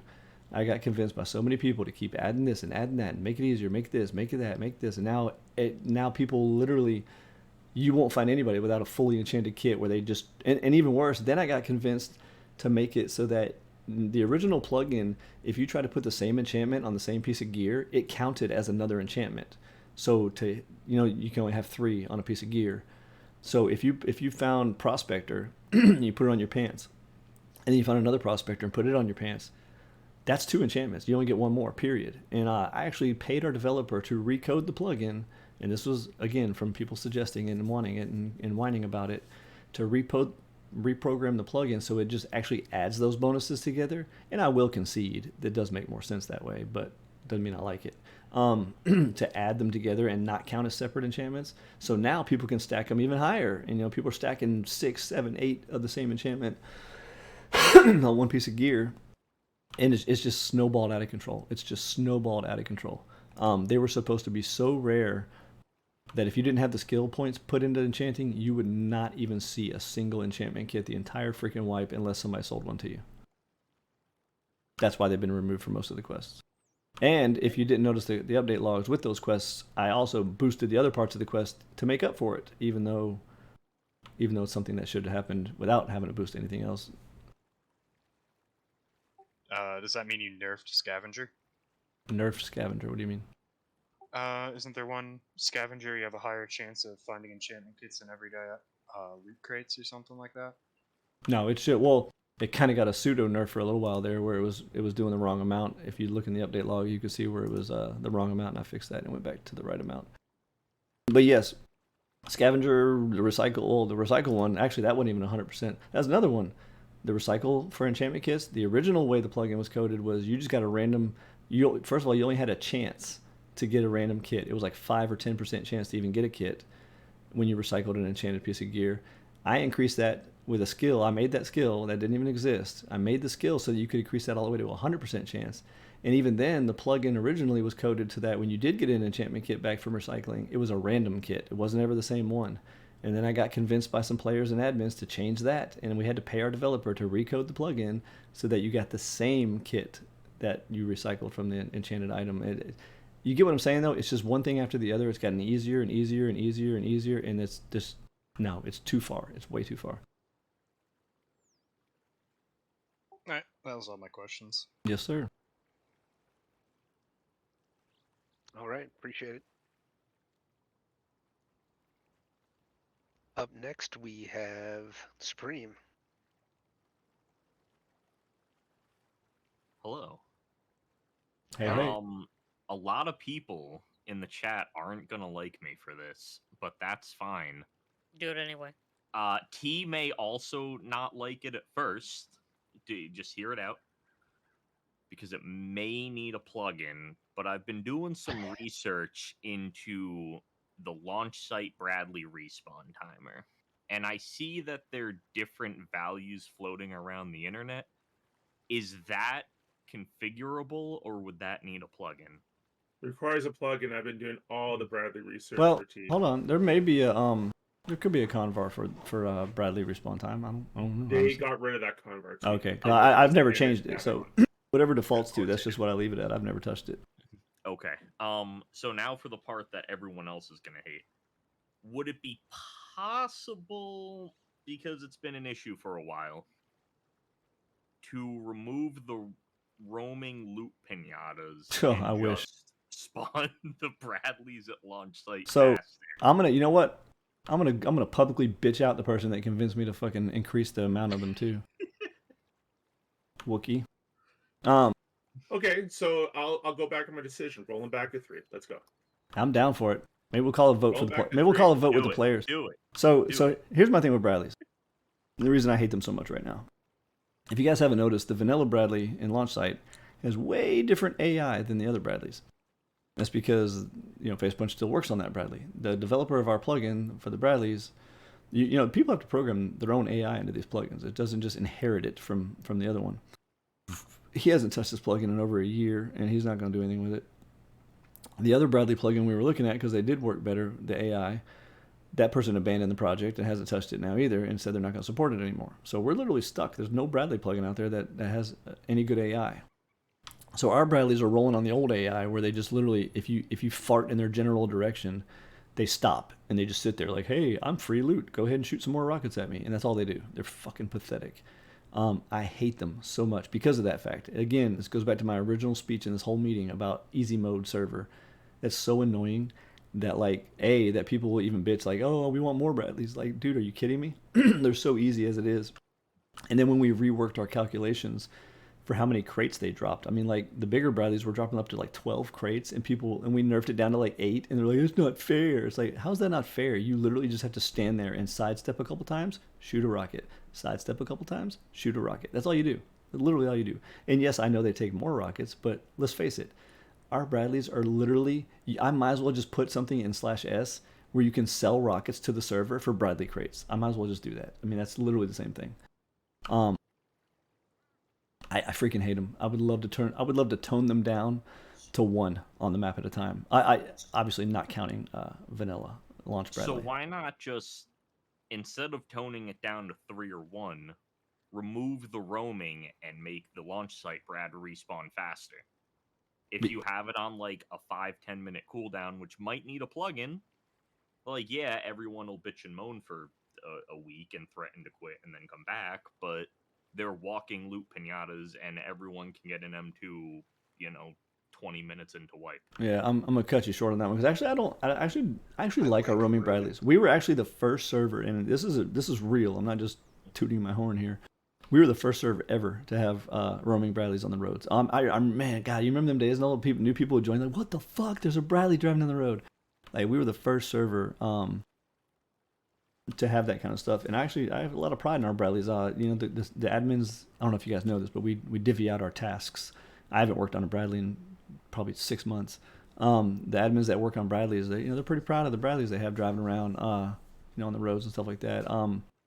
I don't know. I like our roaming Bradleys. I just wish I wish it was more sporadic. Like, you never knew where it was going to be, when it was going to spawn. I'd be down to, man, we'd have to put a poll up or something. I'd be down to dropping down to 1. Again, not counting the launch one. I meant 1 custom one. 1 custom one, maybe make it a nice, make them all a little more stronger, which when they're stronger, we put more loot in them. We have a table that we use, does the math for us. Whatever the health of the Bradley is equals blah, blah, blah crates. But maybe make them more stronger, but only have 1 at a time, but then lower the respawn time. You know what I'm saying? Like, so there's almost to the fact where there's always going to be 1 on the map, almost an instant respawn. You just never know where it's going to be because it's only 1. And then it would be like one of the 3Ks and maybe bump up the clan-wide timer for killing it? Yeah, exactly. Well, that's what I'm saying. Well, not only could we make them respawn quicker, we could even lower the cooldown for you to take another one. The only reason there even is a cooldown is touching on what Aliana just said in the chat there, is the fighting, and that's the only downside to my idea. Yeah, so put it on a 6-hour timer like Heli. Yeah, but I'm talking about just the fighting in general. Like, again, this goes back to my original speech. Everybody logs in here assuming it's going to be like all the other PvE servers where you can just dial in your loot. Like, I want this and I want this and I want it right now. And I want it for free. And I don't want to have to fight for it. I just want it handed to me. And that's what they expect. So everybody's like, well, I need to have my Bradley so I can get my M2. I got to have... We had a player today, literally in a ticket. He basically... The gist of it was, I can't play this game without bandit gear and an M2. Like, that was the gist of it all. Like, I have to have those 2 things or I can't play the game. Like, what? And that's the same thing with these Bradleys. All they are is an M2 pinata for people. Oh, didn't get one that time. Let me go roll the dice and kill another Bradley again. I can see there being a lot of fighting. I don't know. We'll bring it up. I don't want to drag it on. We'll bring it up in like a town hall discussion and see what the players think about that kind of stuff. But, dude, you got my support, but I have a bad feeling that I want everything handed to me players are not going to go for that. So we'll see what they say. Just tell them to use the market. Yeah. Second point, real quick. I know, and it was kind of hit on earlier in the meeting, I know a lot of people, potentially myself included, miscategorize tickets in the low priority. Yeah. But is there any chance of it coming back? Because I feel like it's not a bad idea. People nowadays are just, they don't want to bother people. if I Yeah, we already touched on that. It's Yeah. not bothering alright, us, alright. so just open ticket. and we've done Alright. you got to remember too, we've done this like 4 times now where we put more categorized ticket types and nobody ever used the correct ones. So Alright, this is like the 4th well, time we've done that. I'll let the next person get in. Have a good one, guys. Yes, sir. All right, Supreme. All right, up next is Brewerton. I think he was gonna type in chat.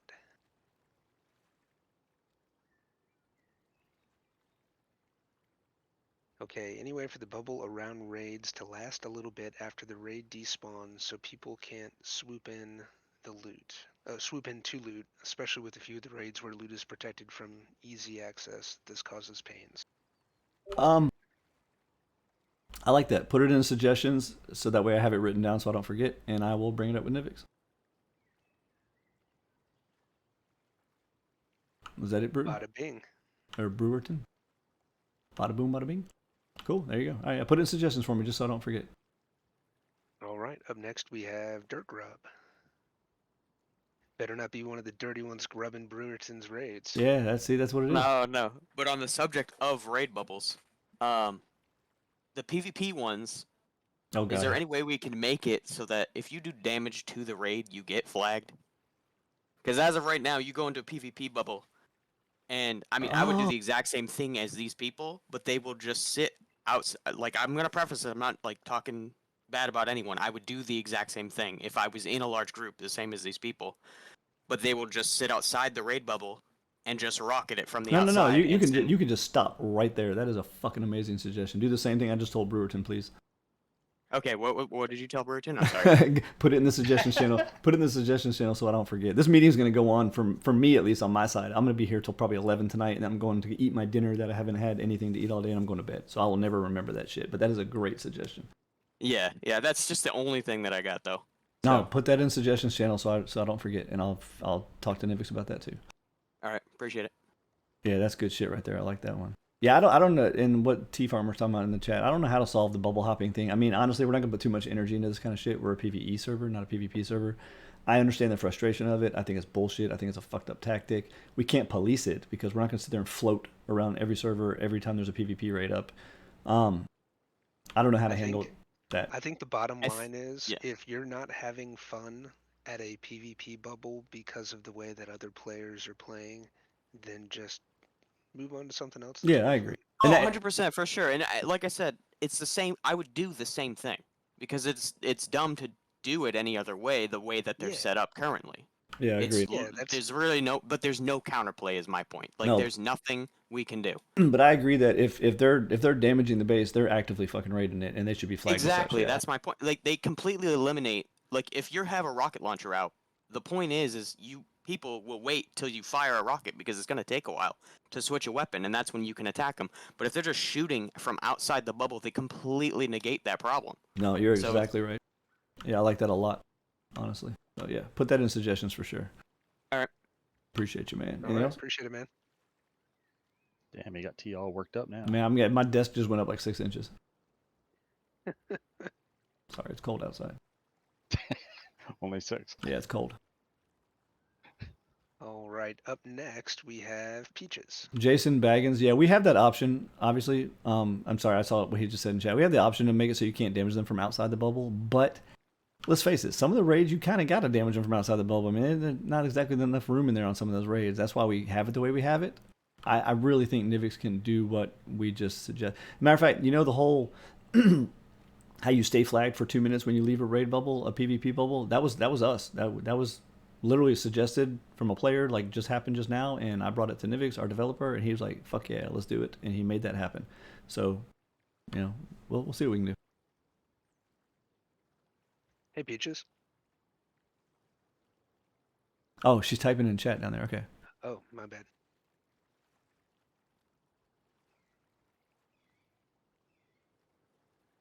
Should join jail. Hi, everyone. Is there any chance an information board could be included in town? I'm new to PC and PC Rust, so all the enchanting and other stuff is confusing. As much as people are really lovely and helpful, it doesn't always help fully. Also, is there a way that we could place small barricades in raid bubbles due to the range of turrets and the bubble size? Okay, so the first part, Hell, if anybody's got Photoshop experience, you know all them signs that you guys see in town every wipe? I didn't make all of them. Some of our other admins made some too, but I made those in Photoshop, literally. And we just have a channel in our admin Discord that has sign images. And every time there's a wipe, we admins, invisible, fly around the map and we post those signs in town for you guys. So if anybody out there's got Photoshop experience and wants to do what she just suggested, I'll be more than happy to add that to our collection of signs that we post in town. There's no problem with that whatsoever. Obviously, you'd have to summarize some of the best parts because you're not gonna be able to fit the whole fucking /info on a sign. But if anybody wants to draw one up, man, in Photoshop, make it look nice, I am down for that shit. If you need some graphics from me for Zombieland stuff, let me know. I'll send them to you. As for the second part, there's just limitations on what you can build inside raid bases, and I don't. Oh, you know what? No, there's not. I'm sorry. The reason you're seeing that happen because you can place stuff in raid base bubbles. Unless somebody correct me if I'm wrong. By the way, I've raided like 3 bases in my entire existence. You can place stuff in raid bases, but the problem is raid islands. Am I correct in that? No, you're wrong. Okay, what am I wrong? What part? You can't put barriers up. They instantly disappear once they get close to the bubble. The barricades? Barricades, walls, you name it. And they instantly disappear. Yep. At least they do for me. Huh. And you're sure about that? So you can't go place a barricade. Hold on, I'm literally in Rust. Oh shit, I'm starving. I have God mode and I'm starving.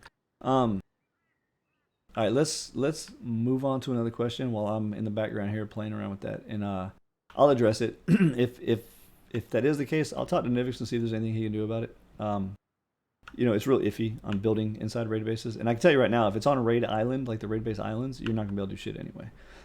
we have to put giant no build bubbles over those islands because people on Outbreak like to take up all the flat land with giant 1,000 foundation compounds that are totally unnecessary on a PvE server, and that leaves no places for raid bases to spawn anymore because they have to have flat ground. So we have to make those flat islands no build so that raid bases always have a guaranteed spawn place just in case people get greedy.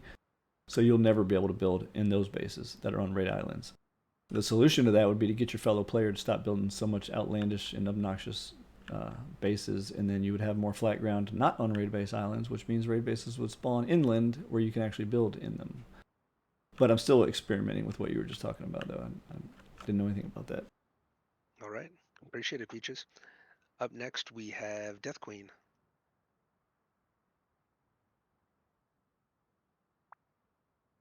I just want to say that I'm so excited for October and all the trolling. I'm totally just for it, with it, everything. Well, young lady, we're gonna troll the shit out of you, so be ready for it. Flagging Death Queen Yes. for extra trolling. Yes, I move stuff around in my inventory. I play spooky speakers, just everything. I'm here for it. I'm just gonna write a script that every time you log in, it just kills you. Haha, it's just a prank, bro. You got trolled. You have to be online to do it. How dare No, that's you awesome. two.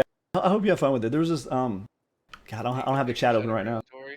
I don't have the chat open right now because I'm trying to experiment with these walls here. But maybe Aliana can tell me the name. I forgot the kid's name. There was this kid that we used to troll. We were trolling him hard last year. I mean, he's even younger than you, Death Queen. He was like 10. I got a tab back over. Yeah, Dino Dude. That was the dude. Yes, Dino Dude. Yeah, he still plays. I love that kid. He's so awesome. He is so awesome. He's such a sweet kid. But he was like, he was in voice, and we fucked with him. There was like 5, 6, 7 admins at once fucking with him, and he was like, he was talking to another player in game. He's like, guys, I don't know what's going on here, but I'm really freaking out. Like it was fucked up. It was so fun. Everything. God, it was so fun. Yeah, we'll definitely fuck with you. We actually need to re-add those do not disturb and Oh, did I take him out? okay with trolling flags. Yeah, I'll put him back in. That's we'll fine. have to add him back. Wow, you're not lying. I can't. Well, am I on a raid base island or something? No. Well, I can't even place this barricade like anywhere near. I must just be in a no build area. Yeah, I am. That was pretty much it. And again, love Outbreak. Appreciate you being part of our community. You have a great evening. I love it. Bye. Up next, we have Bone669. Y'all hear Crazy Bones in the hospital? No. Yeah, I don't know what's up with that. Oh shit, I'm getting shot. Hey guys, I don't really have a question. I just want to say, I've been playing on the server probably 3 or 4 different maps, and I really like it. Like, you guys go all out, and I'm enjoying it, having a good time. Brought over some friends, and you guys are doing a good job. Hell yeah, this is my favorite part of the meeting. Appreciate that. Yeah. We usually get about one of these at least per meeting, and this is my favorite part of the meeting, man. I appreciate that shit, dude. I really do. Especially from a newer player. Hell yeah, that's the best. Because we don't care about the veterans, we want the new guys. Yeah, well, and we really appreciate you being here in the meeting. I mean, as you can hear, we're real big on community and communication, and sometimes we make decisions on our own, and that's just the way it's going to be. But you'll find that in most cases we discuss it. A lot of times, we'll put up polls or we'll broadcast our discussion. But these monthly server meetings are really the best place to interact with admins or open a ticket, let us know thoughts, comments, concerns, questions, etc. So, Cool. So again, thanks for being part of our Appreciate it. Hey, I don't know what we just said or did, but we must be in big trouble because like 3 people raised their hand all at the same time right then. I think we're in big trouble. All right, Bones, you have a good one. Could be about the campers on Raid Island. Could be real quick before the next person speaks. I just placed barricades and walls down inside a raid base just fine. And I placed them outside, inside. The only time it did that thing is if you place it right on the edge of the bubble, it does disappear. But if you go inside the bubble, place them just fine. Place them outside. I did barricades. I did high stone walls. I did all kinds of shit. So it definitely works. Also, Lord Vac, why do I feel like you're not new? I swear to God, you're not new. Maybe somebody had the same name. I don't know. Anyway, move on to the next. All right. Against my better judgment, I'm bringing Ling Ling back. Just please make it quick because we have some people who haven't spoken yet. I thought I get added to the end of it. So there's a problem where people will build next to the raid zone and start a base, and then I asked one guy why it took him so long doing medium. He's like, "Oh, I had to set up my vending machine shop, so all I did was sit at his base and shoot it repeatedly to continuously keep it locked to him." Really? Yeah, I mean, I've done it myself too. Like, 100% guilty of just shooting it and then be like, "Oh, my plants are ready to harvest," and then harvest my plants and replant. But I was wondering if you could add something that, like, the longer you take to do the raid, the longer your cooldown is, or if it adds the time you took to do that raid to the cooldown. At least for the ones that shouldn't take 2 hours, like mediums and hards. But how do you determine that by playability, right? Like if you have a brand new player on the 2 hours server, to do a medium. Yeah, like. So I think we could do it by radius. Don't allow damage to trigger the timer by outside of a that, I certain think radius, that's the perhaps. solution. Get Nivix to change it so that if you do damage for more than X meters away, then the damage doesn't reset the idle timer or something like that. That'd probably be the best solution. I don't know. I've never heard that before ever. I can't believe people even do that. Like, what's the point? Like, I don't. I just told you I needed to harvest my crops. Yeah, yeah.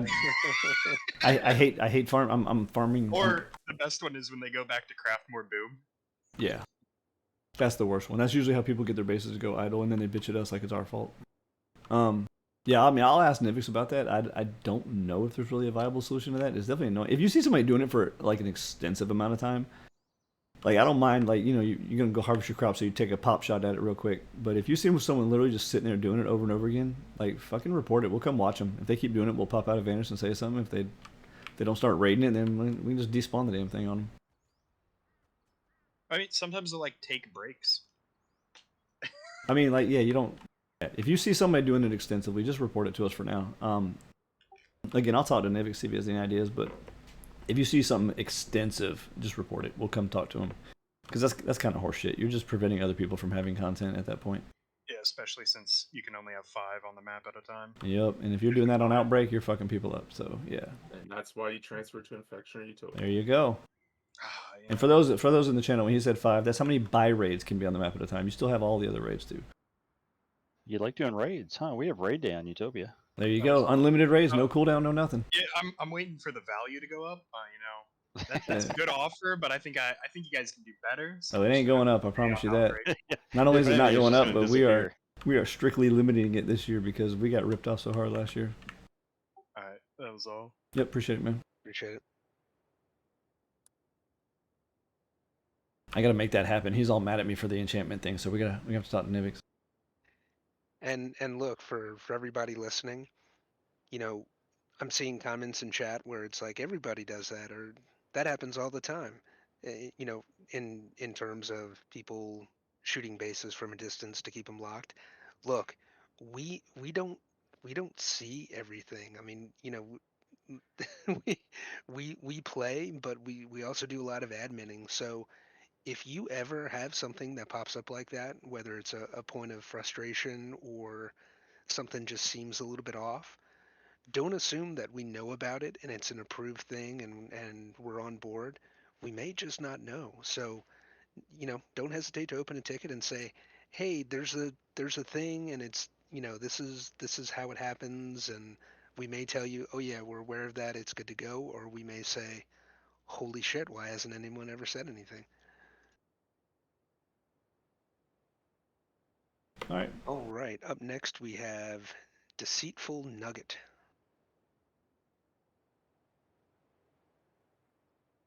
I only like honest nuggets. Sorry. Yeah. Yes. You there, Nugget? Oh, he's doing a typing one. Typing. Any plans ever? Hell no. Oh my. Hold on. Let me go find the link. See, I have a link for this because we get asked so often.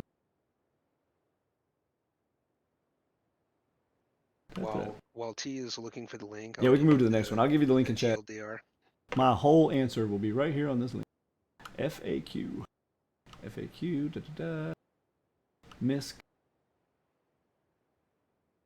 Why? There you go. Wipe length. There it is.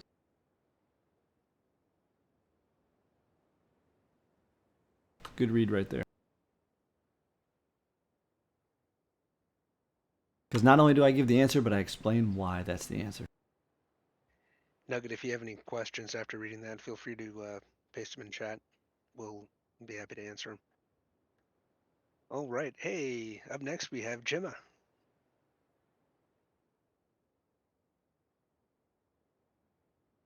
What's up, Gemma? Your mic is muted. Oh, She's typing. typing. Yeah, me and Aliana were actually discussing this. What was that, yesterday, Aliana? We're trying to brainstorm how to do it because we don't want to do the exact same way it was last time. So we're trying to think. If anybody's got any ideas, man, feel free to throw in a ticket or something. Let us know. We don't want to just. So here's the problem. We don't want. Real quick, T, for the people that are listening, the question was, are we getting Halloween mini bosses again this year? So the problem was this. The mini bosses are really cool, and we had all the different monsters, Dracula, Frankenstein, whatever, all the different monsters. You kill the mini boss. They're not as hard as a real boss, and you get their kit, and their kit is fully customized to look like the monster. It's like costumes. It's like a costume basically. The problem is most skin makers don't make skins for burlap; they make them for the good shit. So the problem is fighting all these old bosses, you're getting full ass metal kits for like basically nothing, and stacking them up. So we're trying to figure out a different way to do it where we're brainstorming ideas, maybe have them drop an item that you can like save up. So you kill a couple bosses and you can save up to buy one of the kits from like a vending machine or something. I don't know. We're trying to brainstorm how to do it. We want you guys to be able to get those kits, but we don't want to just give away the farm because let's face it, that's like easy free fucking kit off of a mini boss. So if anybody's got any ideas and stuff like that, just let us know. We're definitely thinking about doing that. All right. Thank you, Gemma. Up next, we have Archon.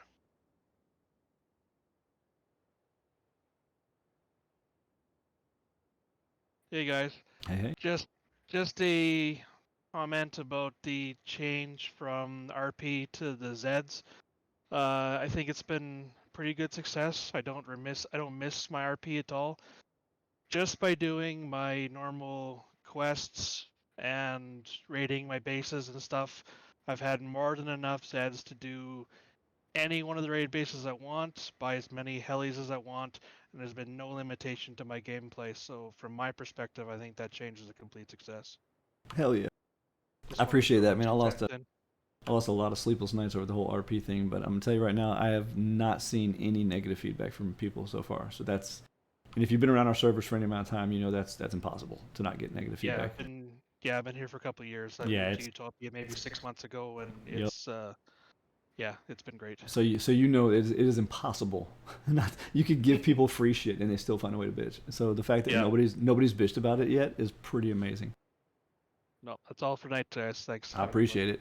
I did see All it. I heard him say is Utopia is great. Yeah, I did see something go by from Cilicia talking about reporting stuff. Sometimes I can't videotape it. Yeah, you can. It's called Shadow Play. It runs in the background. It does not take any resources really from your computer at all. I can run it on an 8 gig laptop, an 8 gig of RAM laptop with Rust, and it still doesn't cause me any kind of lag. If you run Shadow Play, it just sits in the background. When something happens, you hit a hotkey, and it records the previous X amount of minutes of footage for you. So you can actually hit the hotkey after something happens, and it clips the previous footage. So it's perfect, and it does not bog down your system at all. So there you go. Links are in the link channel. Anybody else? Alright. You got more? Up next, we have Chief Corporal. For those getting impatient, the Q&A, we usually get to this at like 10:30 or 11 at night. It's 9:15, and we've already gone through more than half of the Q&A already. So calm down. I promise the prizes are coming. This is actually really quick for a meeting. Hello and good evening, everybody. Hello, this hello. is my What's up, Chief? first monthly meeting, so Welcome, this is welcome. wonderful. You were talking earlier about Zeds and people hoarding them, and I was in and out of the meeting. I had a screaming toddler in the background. Are there any plans or ideas to do something else with Zeds? Like, I think it was Juice who said super nightmare, which I don't think that should be a thing because that sounds awful. And First of I'm all, out of Juice the is on game. crack. Don't listen to him. So do you have any ideas or plans to implement something else? Especially, I mean, I'm leaving Outbreak. I actually just put in my request a little bit ago, but trying to do nightmare raids when there's 5 people that already had them, it's like I can't spend my Zeds on anything I want to spend them on. So nightmare raids, we can't do anything about that. The limits on raids being on the map at once is not by choice. It's by what rustdedicated.exe, the actual software that runs on the server. It can only handle so much stuff spawning and happening at once. So that's not going to change no matter what. Actually, yeah, I have tons of plans with Zeds. It's literally going to be a replacement for RP. And anybody that's been around here for a long time will tell you that RP was ingrained in everything you did. Matter of fact, the thing I'm going to show you guys tonight involves Zeds even. But yeah, it's a work in progress. When we did the whole Zed switch, we didn't know players were going to like it or go for it. So leading up to that switch, I didn't want to invest too much development and money into converting things and coming up with new ideas and stuff like that, because what if the players were like, nah, fuck that, and then I just wasted all that money and time. So as things go, again, if you were here at the very beginning of the meeting, I've just been slammed lately with this past wipe being a shitty one, and then force wipe being a shitty one, and then running for mayor of my city. Like, I've just been slammed. I definitely have a lot of ideas for Zeds. Some in the very near future. Again, one of them I'm going to showcase you guys tonight, and then other ones, pipe dreams that might come true someday. But I want to get them ingrained in all kinds of stuff. So absolutely. And also, just so y'all know, on the same topic in the background, I am still working on, if you guys didn't know it yet, I'm becoming a coder now. Woohoo, yay. A lot of the stuff I've done lately, I actually coded by myself. You guys should be proud of me. He's not just a dumb cop. Anyway, I'm working on changing the code to a lot of our plugins so that Zeds, when they're given to you, utilize your little online bank more instead of going into your inventory, stuff like that. So we have all kinds of things coming up with Zeds. We just need time, man. That's all. No, I appreciate the answer. Like I said, I've only been here since Fable, and the Beanstalk was by far the worst thing ever. It was awesome, it really was, but I had more heart attacks jumping up that thing than I could ever do again. Working as intended. So but no, like I said, I've been here a month or so. Everybody's been really nice. I love the maps. I'm moving to Infection. I think Juice should have to come with me because I think he would love it with me. Juice is banned from all servers except Outbreak. Uh, And thank God he's asleep right now to not hear that. Oh no, he's in chat. He's been posting He's stuff. clearly in chat, dude. Oh. But thank you for the answer, and I can't wait to see more good stuff. Yes, sir. Appreciate it. All right. Have a great evening. All right. Up next, we have Lunar Ace.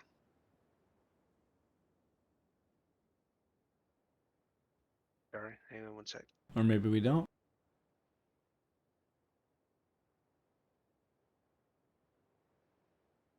Accidentally closed the channel. How you guys doing? Good. Hey, How what's you up, doing? Lunar? Good, good. No, I appreciate the time and what you guys are doing here. I'm actually new.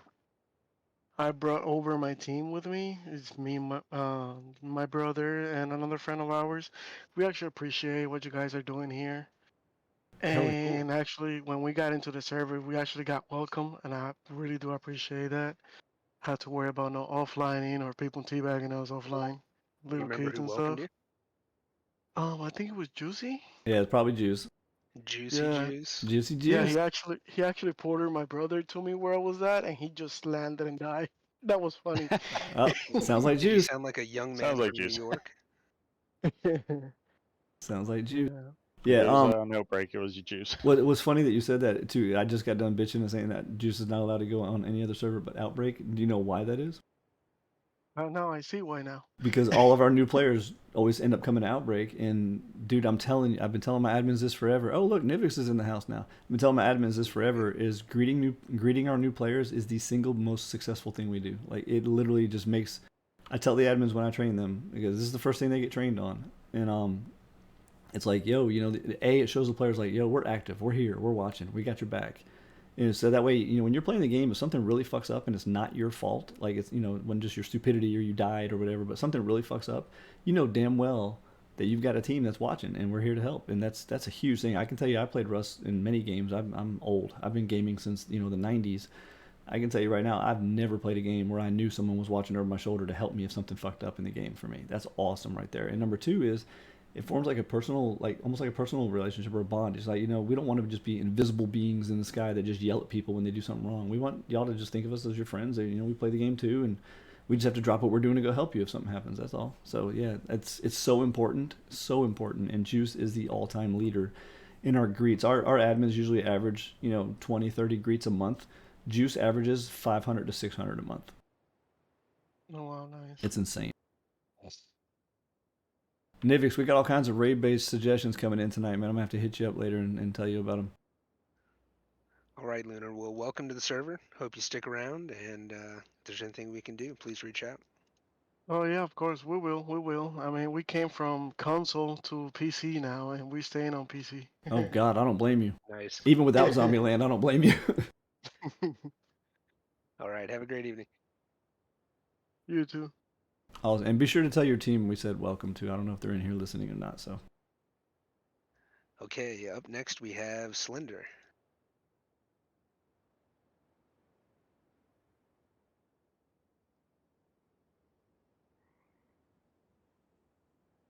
What's up, Slender? Hey. Just to touch on what Lingling was complaining about, I know for a fact that part of the default config for the raid bases is you can set it so that you can only damage the base if you're in the bubble, period. Correct. Yeah, I said that's an option that we just don't use it. I was going to say, if you guys decide to use that, you're going to have to alter your turrets, because I've been on quite a few PvE servers, and I like your turrets. They're nice, but they're not vanilla. Those nightmare turrets can shoot you from like a full grid away. Okay, so on that topic, that's actually yet another thing that Zombieland came up with and Nivix implemented. was the problem with turrets was people would stand outside the bubble and just lob rockets all day long and kill all the turrets. So we got Nivix to implement to where the range of the turret greatly increases if you hit it from outside the bubble. That is a feature that was purposely designed exactly for that purpose, and actually from us. And that's good, especially if you can use cover. It adds a layer to raiding. It's fun. Right. It's just if you have no cover and you have to stand in that bubble, there's no way you're gonna raid some of those bases. Yeah. Oh yeah. I know. Yeah. We want you to have cover. Like I said, I just tested the building thing. It worked fine, putting walls down and shit like that. The only time it's not going to work is on a raid base island. And I'm telling you guys, it's because people take up all the flat land. There's nothing we can do about that. Everything we do that's restrictive usually comes from an experience we had in the past. And I'm going to tell you right now, having big flat open islands with no build on them for raid bases to spawn on stems from something that happened in the past where we literally ran out of room. No raid bases would spawn anymore because there was literally no room left because the players took up every square inch of the map. So it's a necessity, unfortunately. But the other suggestions they had, as you just heard me say to Nivix, I'm definitely going to bring them up to him. I like a lot of those suggestions. So Yeah, that was all I had to say. cool. All right, appreciate it, Cylinder. Okay, up next we have background noise.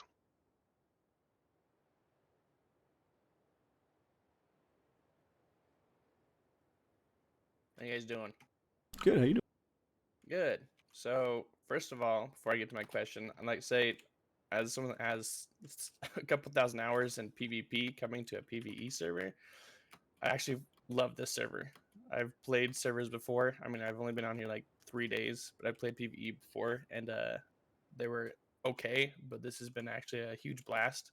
So I appreciate you guys for actually having the servers, and I will be moving to the other infection servers to the Outbreak, so that it's not as crowded. A lot more content for you. Yeah, yeah, it'll be nice. But my question is, I've been having issues with like TP home. I'm trying to figure out what the values are for it. If it's because of area that I built or that we built in, or what it is. But I can't TP home or TP out of it. I have to literally leave my home to even go to / warp to go to town. So I'm just trying to figure out if there's something with that I'm missing. Nobody else, when I've asked in chat, has been able to. Yeah, you on the TC? Give an answer either. Yeah, I'm on the TC. You in a cave? Are you? No. Are you built in the swamp? I'm next to the swamp. Is that why? Even though it's not. That's why, T. That's There's a the swamp thing I tree. reported you on. Yeah. Okay. So swamps are actually considered monuments, which is dumb as hell. I actually can get in the map itself. I can undo that. Like it defaults itself to being a monument, but I can actually unmonument it, if that makes sense. Okay. Yeah, that's what I figured. Is it was maybe considered a monument, but it wasn't cabins. It was just literally just a swamp. So yeah, there's that's why there's what's called topologies. I'm not gonna get into all of it tonight. Hell, watch my map stream someday and you'll learn all about them.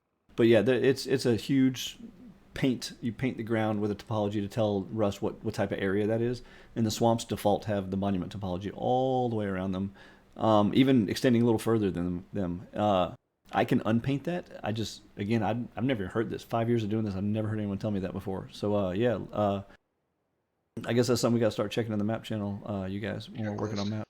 Yeah, that was my only question on it, because if it's an area that you can build in, I thought it would make you so you can still teleport, but it doesn't allow you to, even if it's a buildable area. Yeah. So like I said, I know other places with teleports that I've used on PvP ones, like you can't do it within monuments or within other people's build zones, but I didn't know the swamp would count, even though it allows you to build there.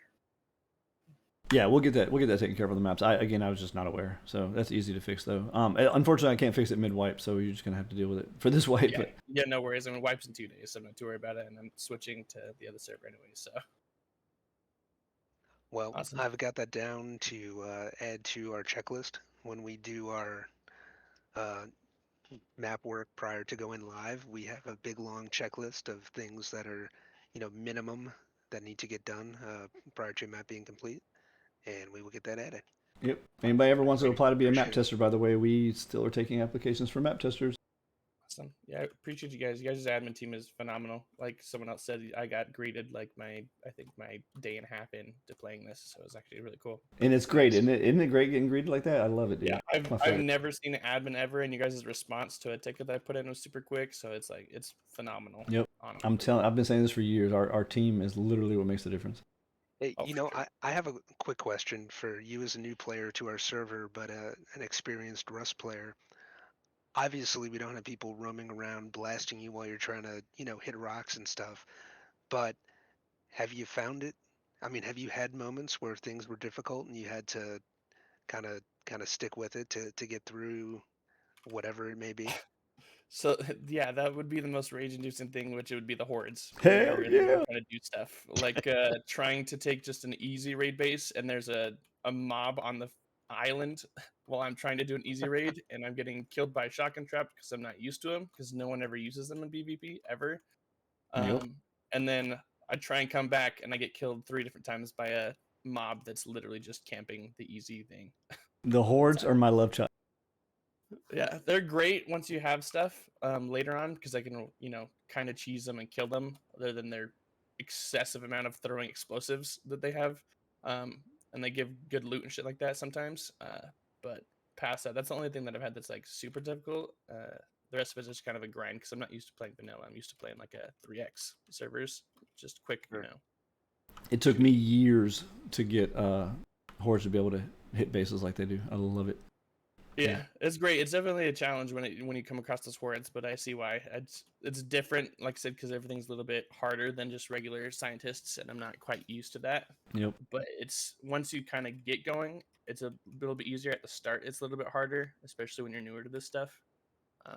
Especially if there's like an actual new player compared to someone that can. With the farming and the skills and the enchantments, it becomes easy mode once you get good and you know what you're what you're striving for.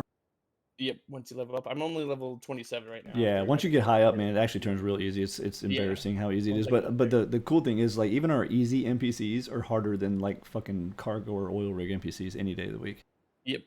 I actually love a lot of the skill things that I've seen. Like the bandage thing makes it so nice for early game start when you can't afford to make like syringes and things. So it's actually super nice, especially since the stack size is on the server, really high. I can have 100 bandages, so it's super nice.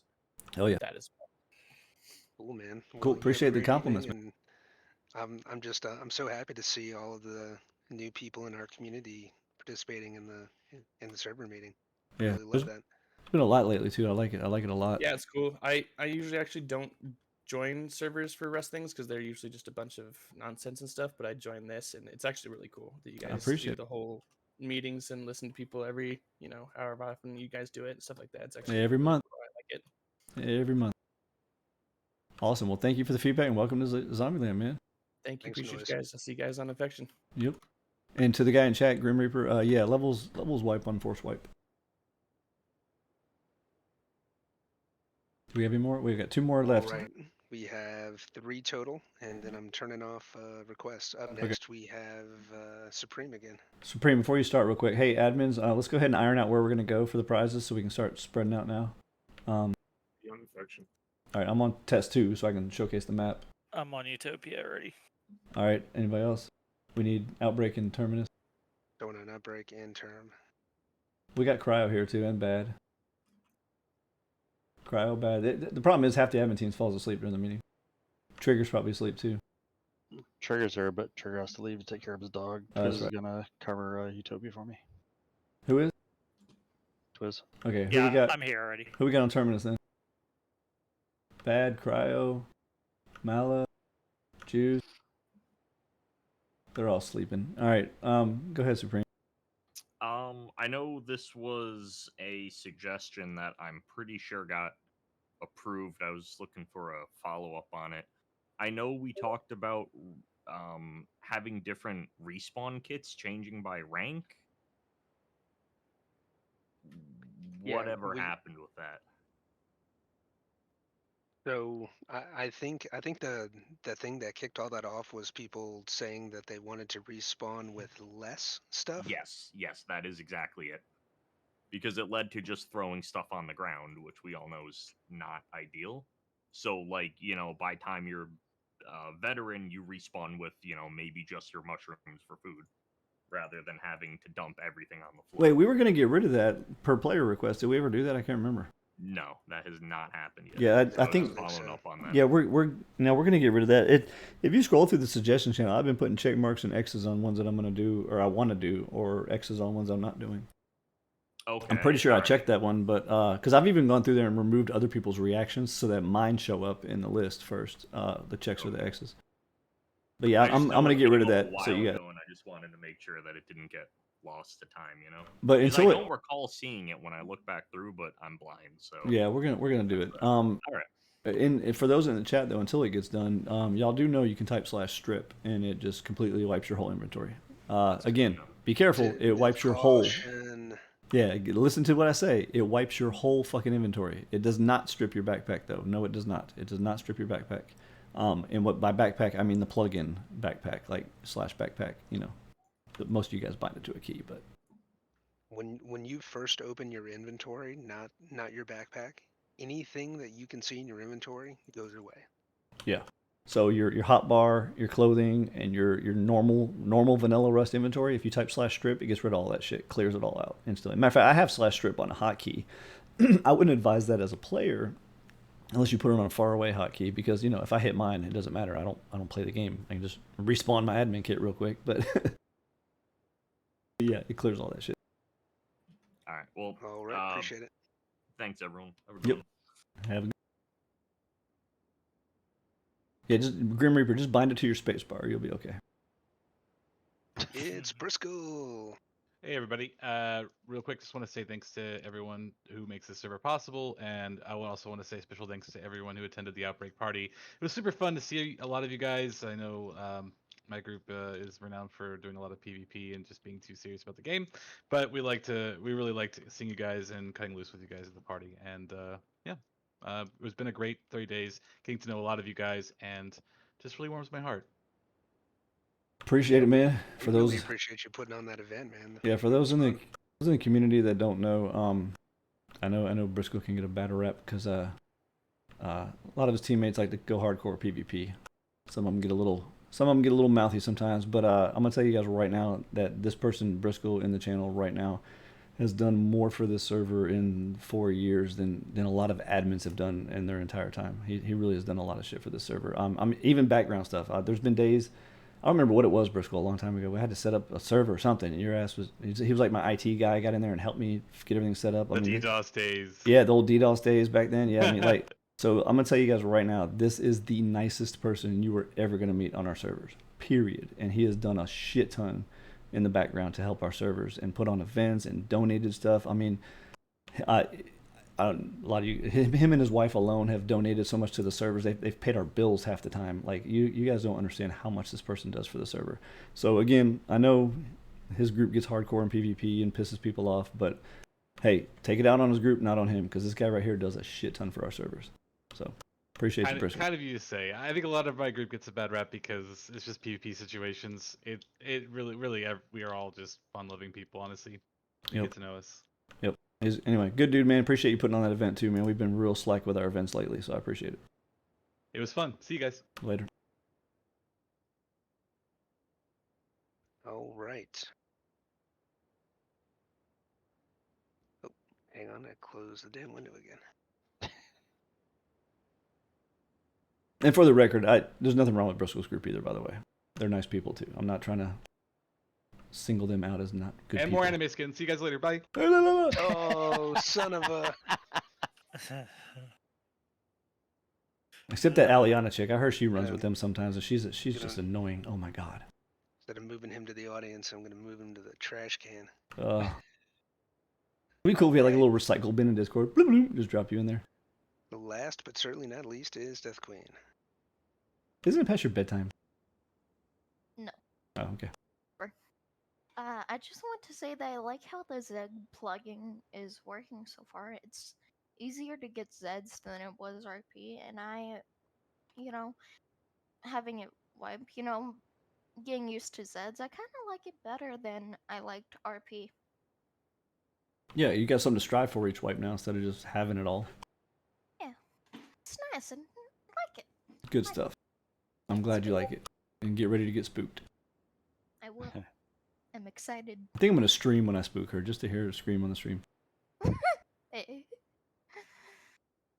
Cool.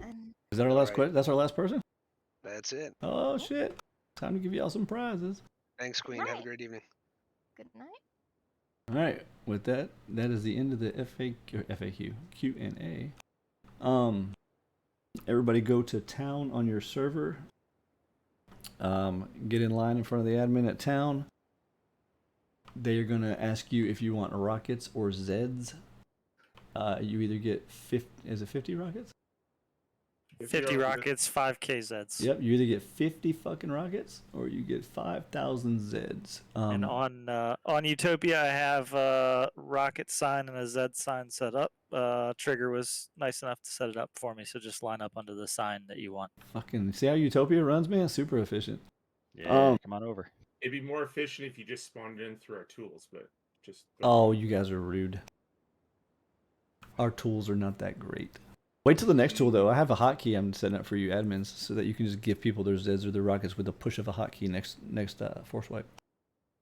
Anyway, all right. So, yeah, you guys have to be in-game to get your rewards. Sorry, that's just the way it is. No, we don't just deliver them later. No, you can't just hold them for later. That's just the way it is. You got to be in-game. Line up in front of your admin, get your prize. Please vacate once you have your prize so that we don't think you're trying to double dip or we don't get confused or, you know. Please be orderly. You don't need to be jumping on each other's heads and shooting your guns up in the sky. It's honestly, it's a long night for us admins. Our meetings start way back at 6. So, well, 6:30 technically, but I'm here earlier getting things ready. But we've been doing this for all night when we do these meetings. So we don't need a bunch of head jumping and gun shooting. We just want to get it over with. We need somebody on term. If we don't have any other admins available, I'll hop over now. Did they not? They still haven't answered yet? All the ones that are AFK and sleeping? Cryo is on outbreak. Why? But he's not answering, so we can't rely on that. Mala's not there. Trigger's leaving. Mala is on infection with Okay. Wookie. What's going on? And there's Cryo. And Bad Idea's asleep. Get in line. We're doing prizes, Cryo. We need somebody on Terminus.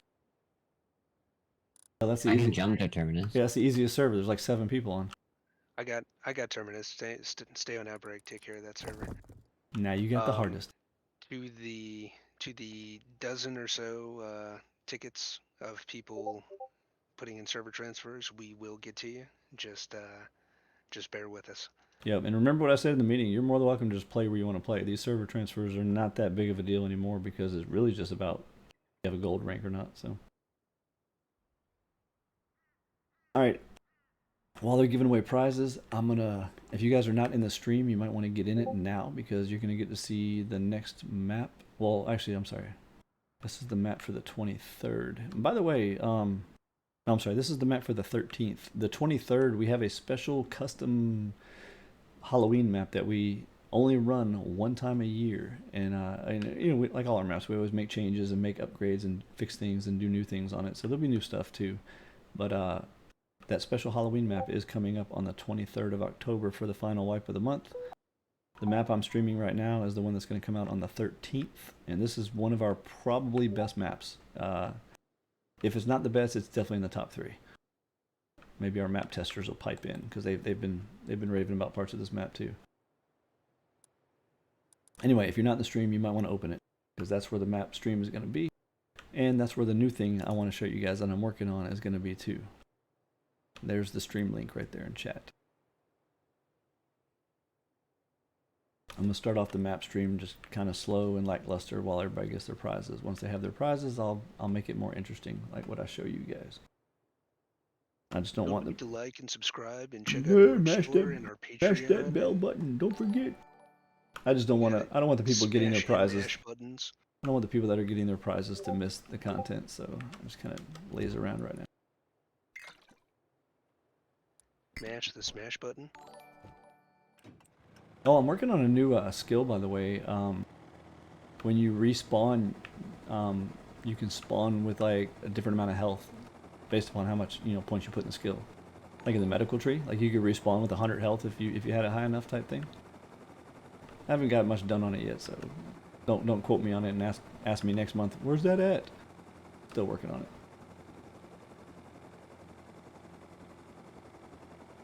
And for the people that are watching the map stream, I cannot see Discord anymore, so if you're trying to say something to me, say it in the map stream. Is my Twitch lying to me? It says there's only 20 people? That's insane. 36. That's insane, man. Last server meeting was like 100. There was 50 plus, but then start bailing. It'll pick You know, up again. Silver Fox, I do that every single meeting. What you just, or not Silver Fox, Big Pun. I do that every single meeting. Literally every meeting. You ever have one of those things that you have to try so hard to remember it that you trying to remember it is probably what makes you forget it? I'll give you a good example, Nola. The command to set the position for the quest guy. I have to look that up every fucking time. Oh, I found a map hole that our map testers missed. Look at that. Look at that. I gotta report this. Give me a second. Sorry. Perfect product is more important than a stream. Nola, did you get term? I'm done on Utopia. I can switch over there if you want. No, I got term. All right. Last call on Utopia if anybody has not gotten their prize yet.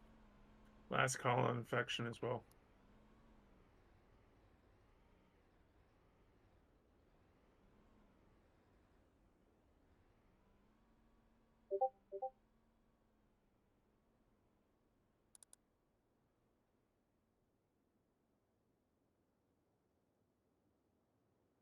Sorry for the boring stream. I just gotta report that map hole there so we can get it fixed.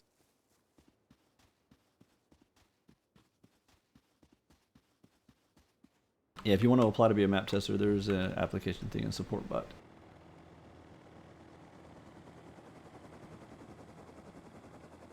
Alright, so I guess Outbreak will be the last server to get done with the prizes, so whoever's on Outbreak, just let me know when you get the last person there. And I can start showing off some stuffs.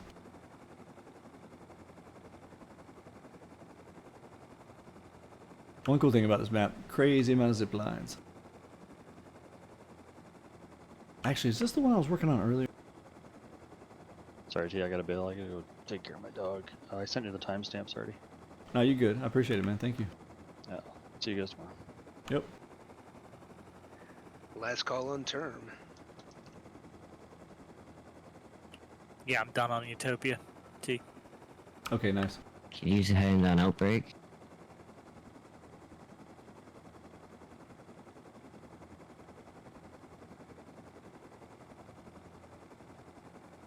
I can't remember which map I was working on today, because Probably an assist. I was working on Kong, and I was working on Rebellion today. Which one had the zip lines that went out to the oil rig? I can't remember which map that was. It's either Kong or Rebellion. Anyway, one of the two maps that's coming up. Shit ton of integrated zip lines everywhere. I actually added some new ones too, so it's pretty cool. You can like zip line all the way from like the lighthouse, crisscrossing across the map to the oil rig, like without ever touching the ground. It's kind of cool. I did that this morning when I was working on it.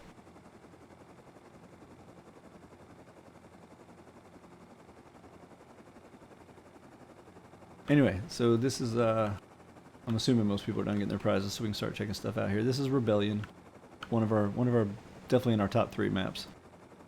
This is a really cool one. A lot of work has gone into this map. A lot of work. And still a lot of work to go too. Anybody's a Star Wars fan, you'll start recognizing shit real quick around here. Oh, I remember when I made this map thing. You remember this, Nola? The little light up map? Mm-hmm. Oh, that was so cool. I gotta start doing that more often.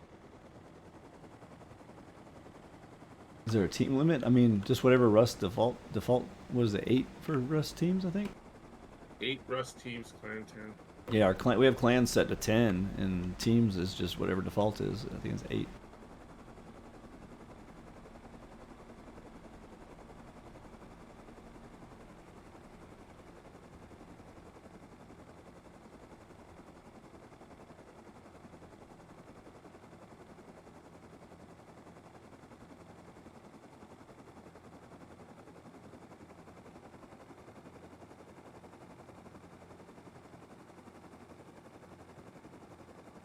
I really, I really need to come play a white with you guys.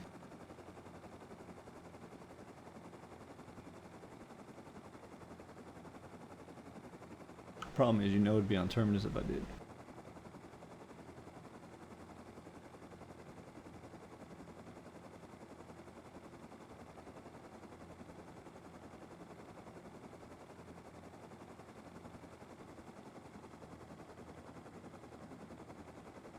Yeah, isn't it the greatest game mode ever, dude? Love it. Terminus is so awesome. Completely destroyed Rust for me. Wonder if I could fly through that hole.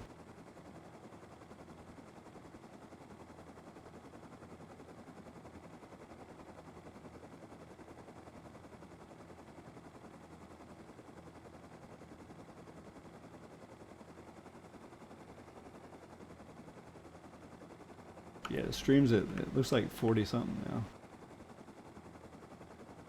Still crazy though, man. Like, again, last meeting was like 90 something. Ah! Drinking and flying.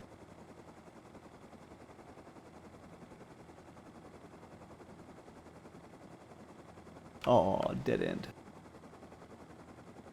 I want to show everybody how to beat the monument, so I'm gonna stop there. Oh, we go up that way. Alright, why am I flying?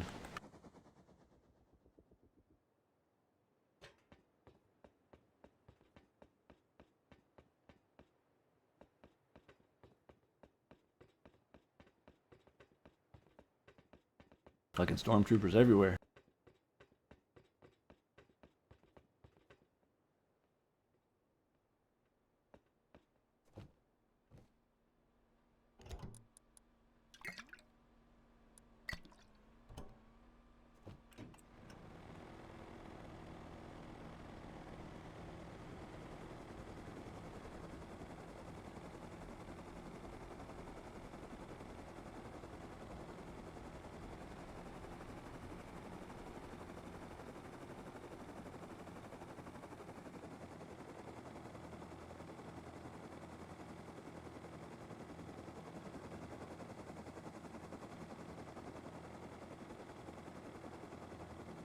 Yeah, it's an. I'm dying tonight, y'all. Sorry. It's an app to volunteer to help be a map. We have a map tester program.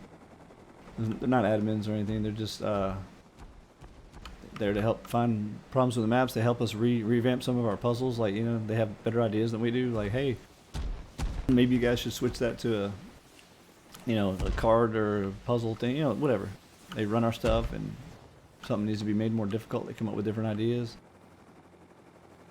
Actually, on the next map coming up, AJ, one of our map testers, had me rearrange the whole fucking monument, like make a parkour puzzle, move the entrance somewhere else, all kinds of stuff. So, and of course, they boring shit too, finding holes and bugs and stuff like that. We got a whole checklist of stuff that they check. But it's real useful. It's real useful. We could always use more map testers.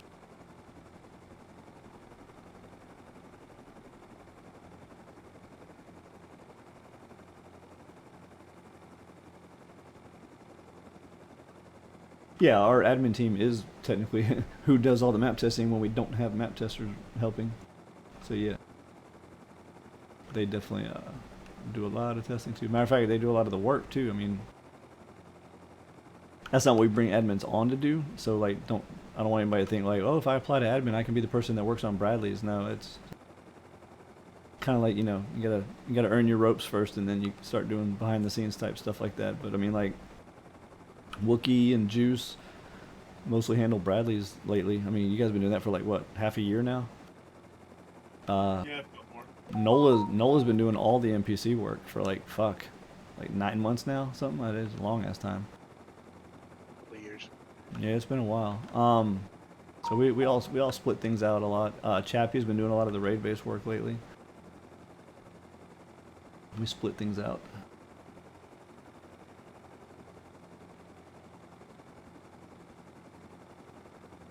Cryo's been smoking all our weed. He don't even pass or nothing.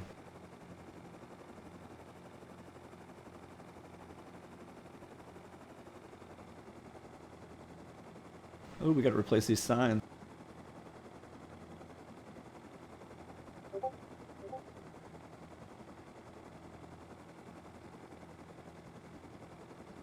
Be back.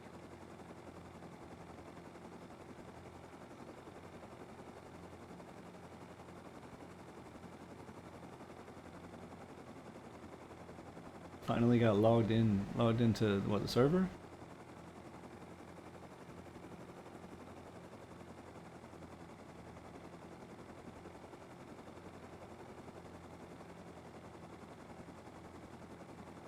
Oh, I still got to show you guys what I wanted to show off tonight. The new little project I'm working on. Like I said, it's not that great. Oh, well, I'm sorry. It will be that great, but so far, there's a lot of work I still got to do. A lot of work. It's got to be completely recoded to fit some of the desires I want it to be able to do. But it's going to be cool.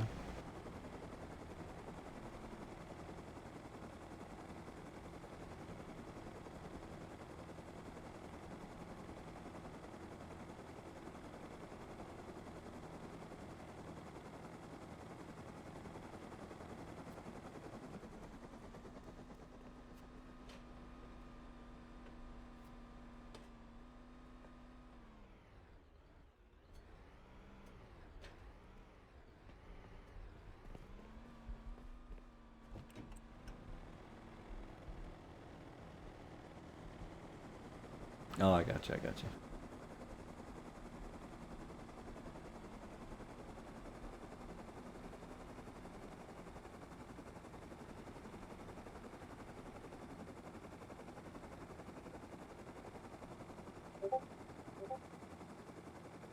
Did I just see Meep on top of that green monument? We gotta have to check quest NPCs. I swear to God, I just saw Meep up there.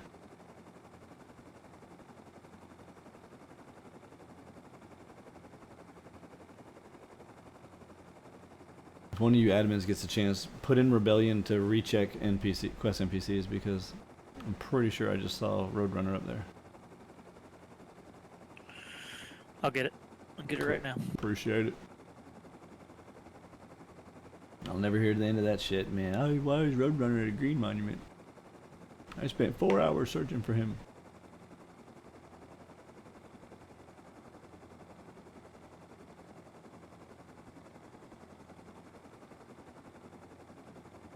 I think I know what it was though, because I have a custom prefab I made to place the NPCs. But somebody, I won't mention their name, likes to break all prefabs. So that means I must have missed one of those when I was searching for them, because it's no longer listed as a Roadrunner platform. It's listed as just the individual parts now.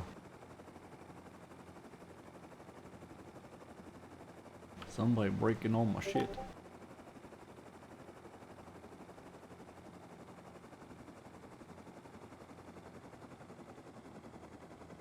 And this one doesn't even have a sign. We got to get with the program.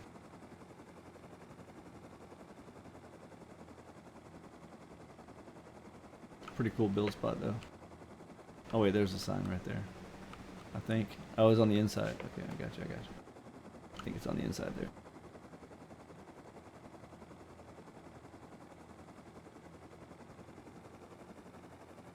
Let's go to the cloud.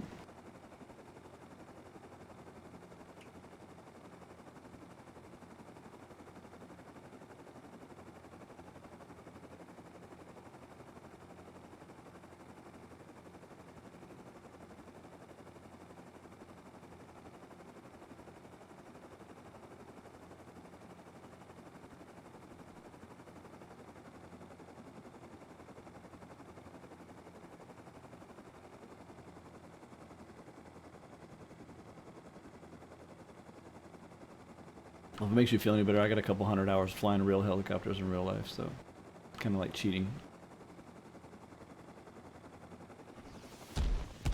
Oh, I forgot about Sam's. Damn Sam sites.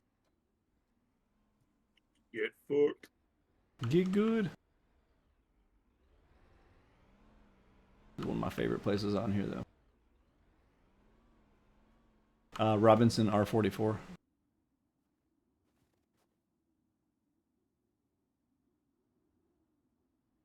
Where did my lasers go? Oh, there they are. Okay, I was like, I thought I made lasers.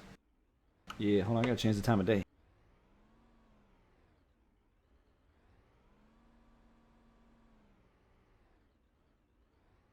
Oh yeah, it looks much cooler now.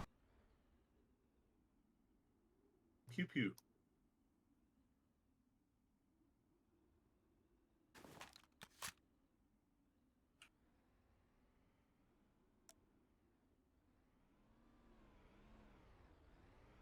Outbreak is done. Alright. Very nice.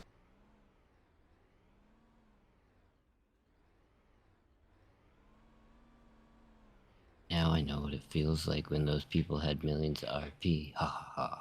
Right? Fucking hacks. I bet I could stand on one of these lasers. Oh, I forgot they don't have a collider. Damn it. That'd have been cool. You know what these lasers are made out of? The wiring from Nope. electrical wire. The little red light on your recycler. Oh. Stretched out really big. And the green lasers are made out of the little green light on your recycler.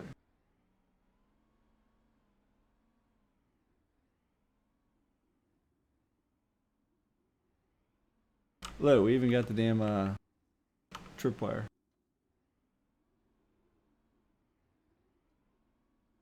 And it wouldn't be Zombieland without a Wookiee.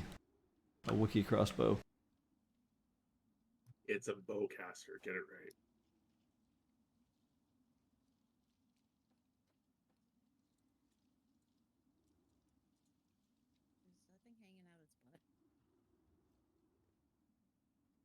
right. Up in the booty. Wouldn't be Zombieland if we didn't go inside some booty.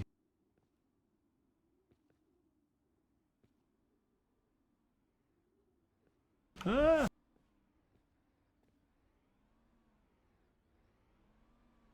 Yo, did I fuck that up? Why does it not let me climb it? Am I gonna have to fix this? It was working. Yeah, like what's up with that? Yeah, somebody we had to put that in the map channel too. I'm gonna have to touch that up a little bit. I think I spent so much time trying to get my crossbow or my grappling hook so perfectly into that little ring. I mean, like, look at that. Come on now, you gotta give me credit. Talk about attention to detail. But I think I fucked up the ladder trigger on that.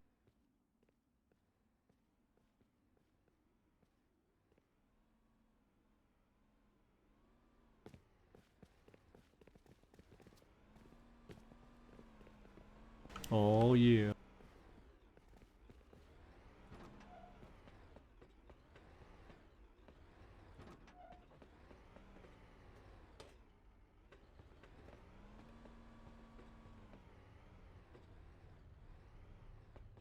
Be right back in a second.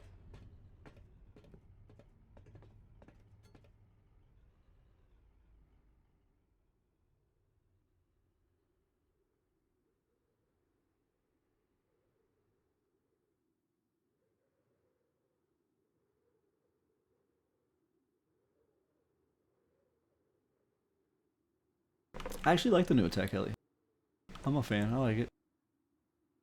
Let me ask y'all. Let me reverse that on you guys. What's y'all's thoughts on my zombie horde shooting homing missiles at you now? I like them apples. T. Yep. For Halloween, we should get it so that it fires. The zombie hordes fire angry pumpkin heads at players instead of those sharks that Nivix had. Oh yeah. Y'all want to see something cool?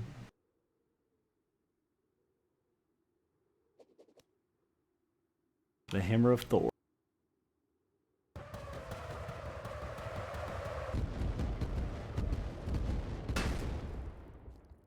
Oh yeah.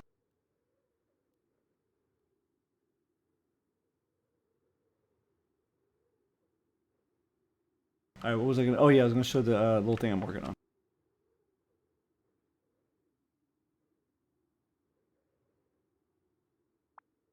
I'll get this out of the way before I lose my voice totally. So again, this is early, like alpha stage. Don't anything you see, don't be like, oh, T's gonna let us do this or T's gonna do. No. This is real early. Right now, I'm just working on the functionality of this thing, and then I get to open up my programming head. I get to lean heavily on Nivix, and then we get to make it work the way I want it to work. All right, so what am I looking for? I'm looking for a workbench. There we go.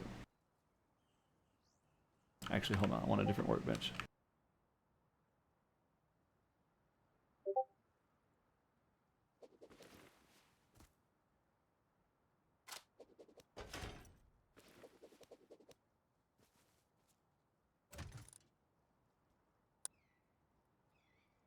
Eh?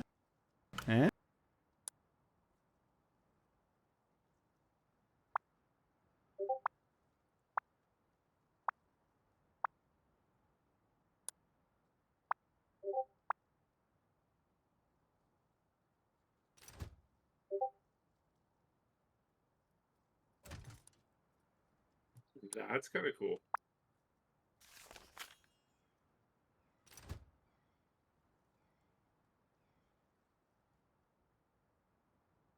Wait, pump jacks.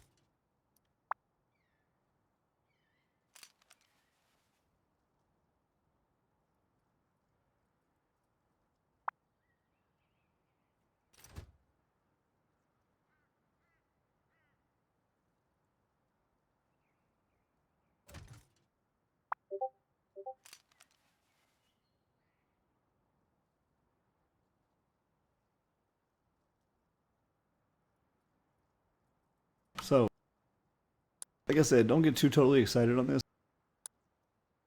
But I'm planning on. So this is just me putting a bunch of different stuff in here to see how it works. This isn't what it's going to be. I don't want you looking at this stuff like, wow, he's going to let us build M249s? No, I'm not. Absolutely not. But what I do want to use it for is almost like a different system. Like, with /S, trying to trade in stuff for stuff. Good example, small batteries for test gens, windmills for whatever, stuff like that. Or trading in enchantment kits to get other enchantments. What I want to do with this... Sorry, I'm coughing a lot. The initial part here is the ability to be able to let players craft things that they normally can't craft. It, as you can see, that's the whole purpose of this. And we're working on getting it custom to where, Zeds and other custom ingredients, you can combine them together to make things you normally wouldn't be able to make, like enchantment kits. As you see some of these vehicles and stuff here. Also using it though to I already said that, sorry. Doing the whole thing with test gens and stuff like that. So it's just like a whole new system and it's going to be expensive. Don't get me wrong. Like, I don't want you to get too excited. Like, oh, you get to craft enchantments? No, it's going to be really stupid expensive. But it'll take Zeds instead of just this normal stuff. Like you'll research it with Zeds instead of scrap. To build the stuff, you'll need custom components too. Maybe a runestone from a zombie horde, like a green runestone or something like that. Just different. I want to combine things together, and the whole purpose of it is to make things more fluid and obtainable, but in a way that feels right. It doesn't feel right trading in a bunch of windmills for batteries and then trading in batteries for a test gen. That doesn't feel right. I want to make it obtainable. We're like, hey, I want this. I know if I go fight a couple hordes and find that custom ingredient, or maybe it's an ingredient found in raid bases only. Like I know T has those in the easies and mediums. I go find that ingredient here, and then I go find that custom item there, and I can combine them together to craft something I normally couldn't get. That's my goal here. Is what I'm trying to do with this. No, don't see. You're doing what I told you not to do. Don't look at the stuff that I've got in here right now. It's just there to test the functionality. You're looking at vehicles and asking if they be protected from decay. That's not what this is. No, don't look at those. You're not allowed to look at those. Stop looking at those. Kick him out of the stream, damn it. He can't look at those.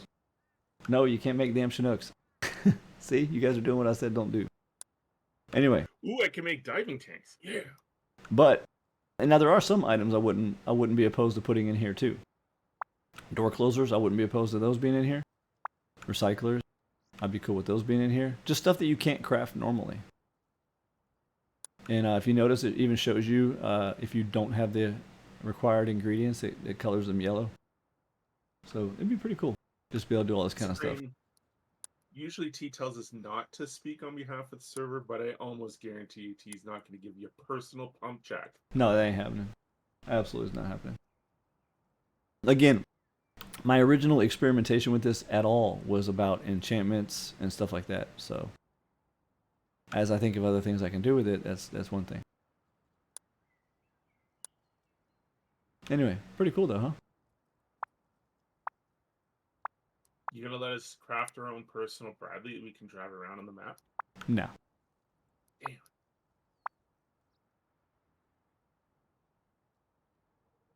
Anyway.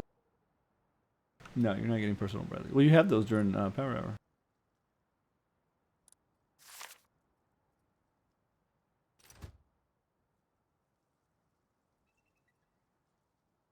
Cool. All right, well, that's the end of the server meeting. Anybody wants to see anything else real quick, let me know, because I ain't feeling too hot, so I'm going to be getting out of here quick. Right down in the hole.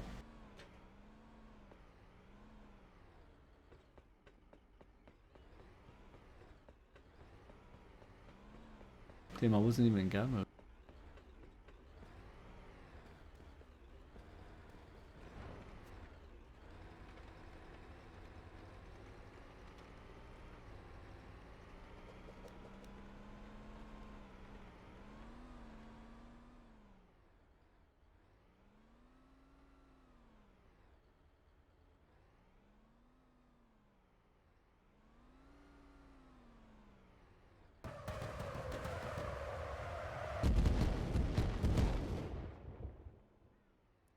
Nivik sent you something to show them apparently. Oh, you see? Hold on, let me check.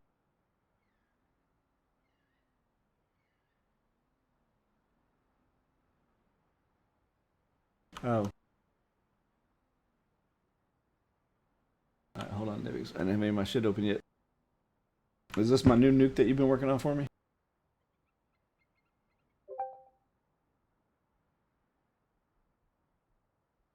Fuck it. Coming to a base on outbreak near you.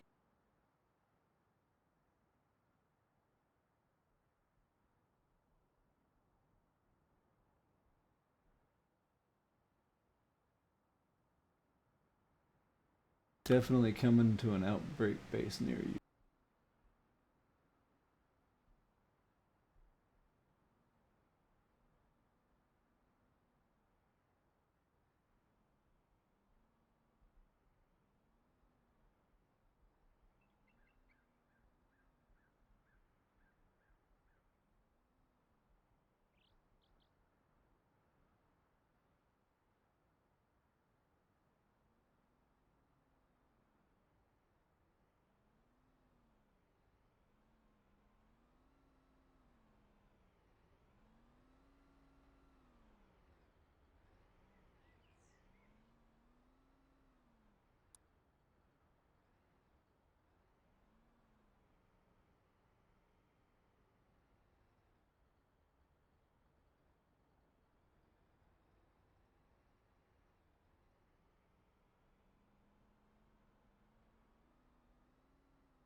You have to show them another time.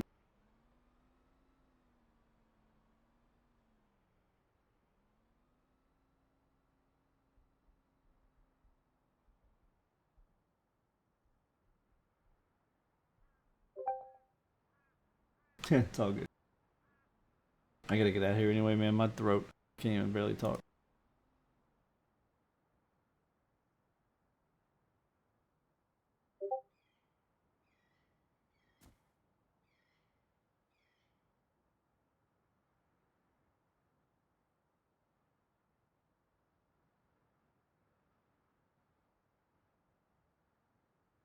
Alright, for real, y'all. I'm gonna close the stream down because I still have to go on the other channel and talk to my admins a little bit, and then I haven't even had dinner, or hell, I haven't had lunch yet even. So I appreciate everybody being here tonight. It was fun. It was actually a really good meeting. Didn't take too long. Nothing really bad. Good stuff. Appreciate y'all. Thank you so much.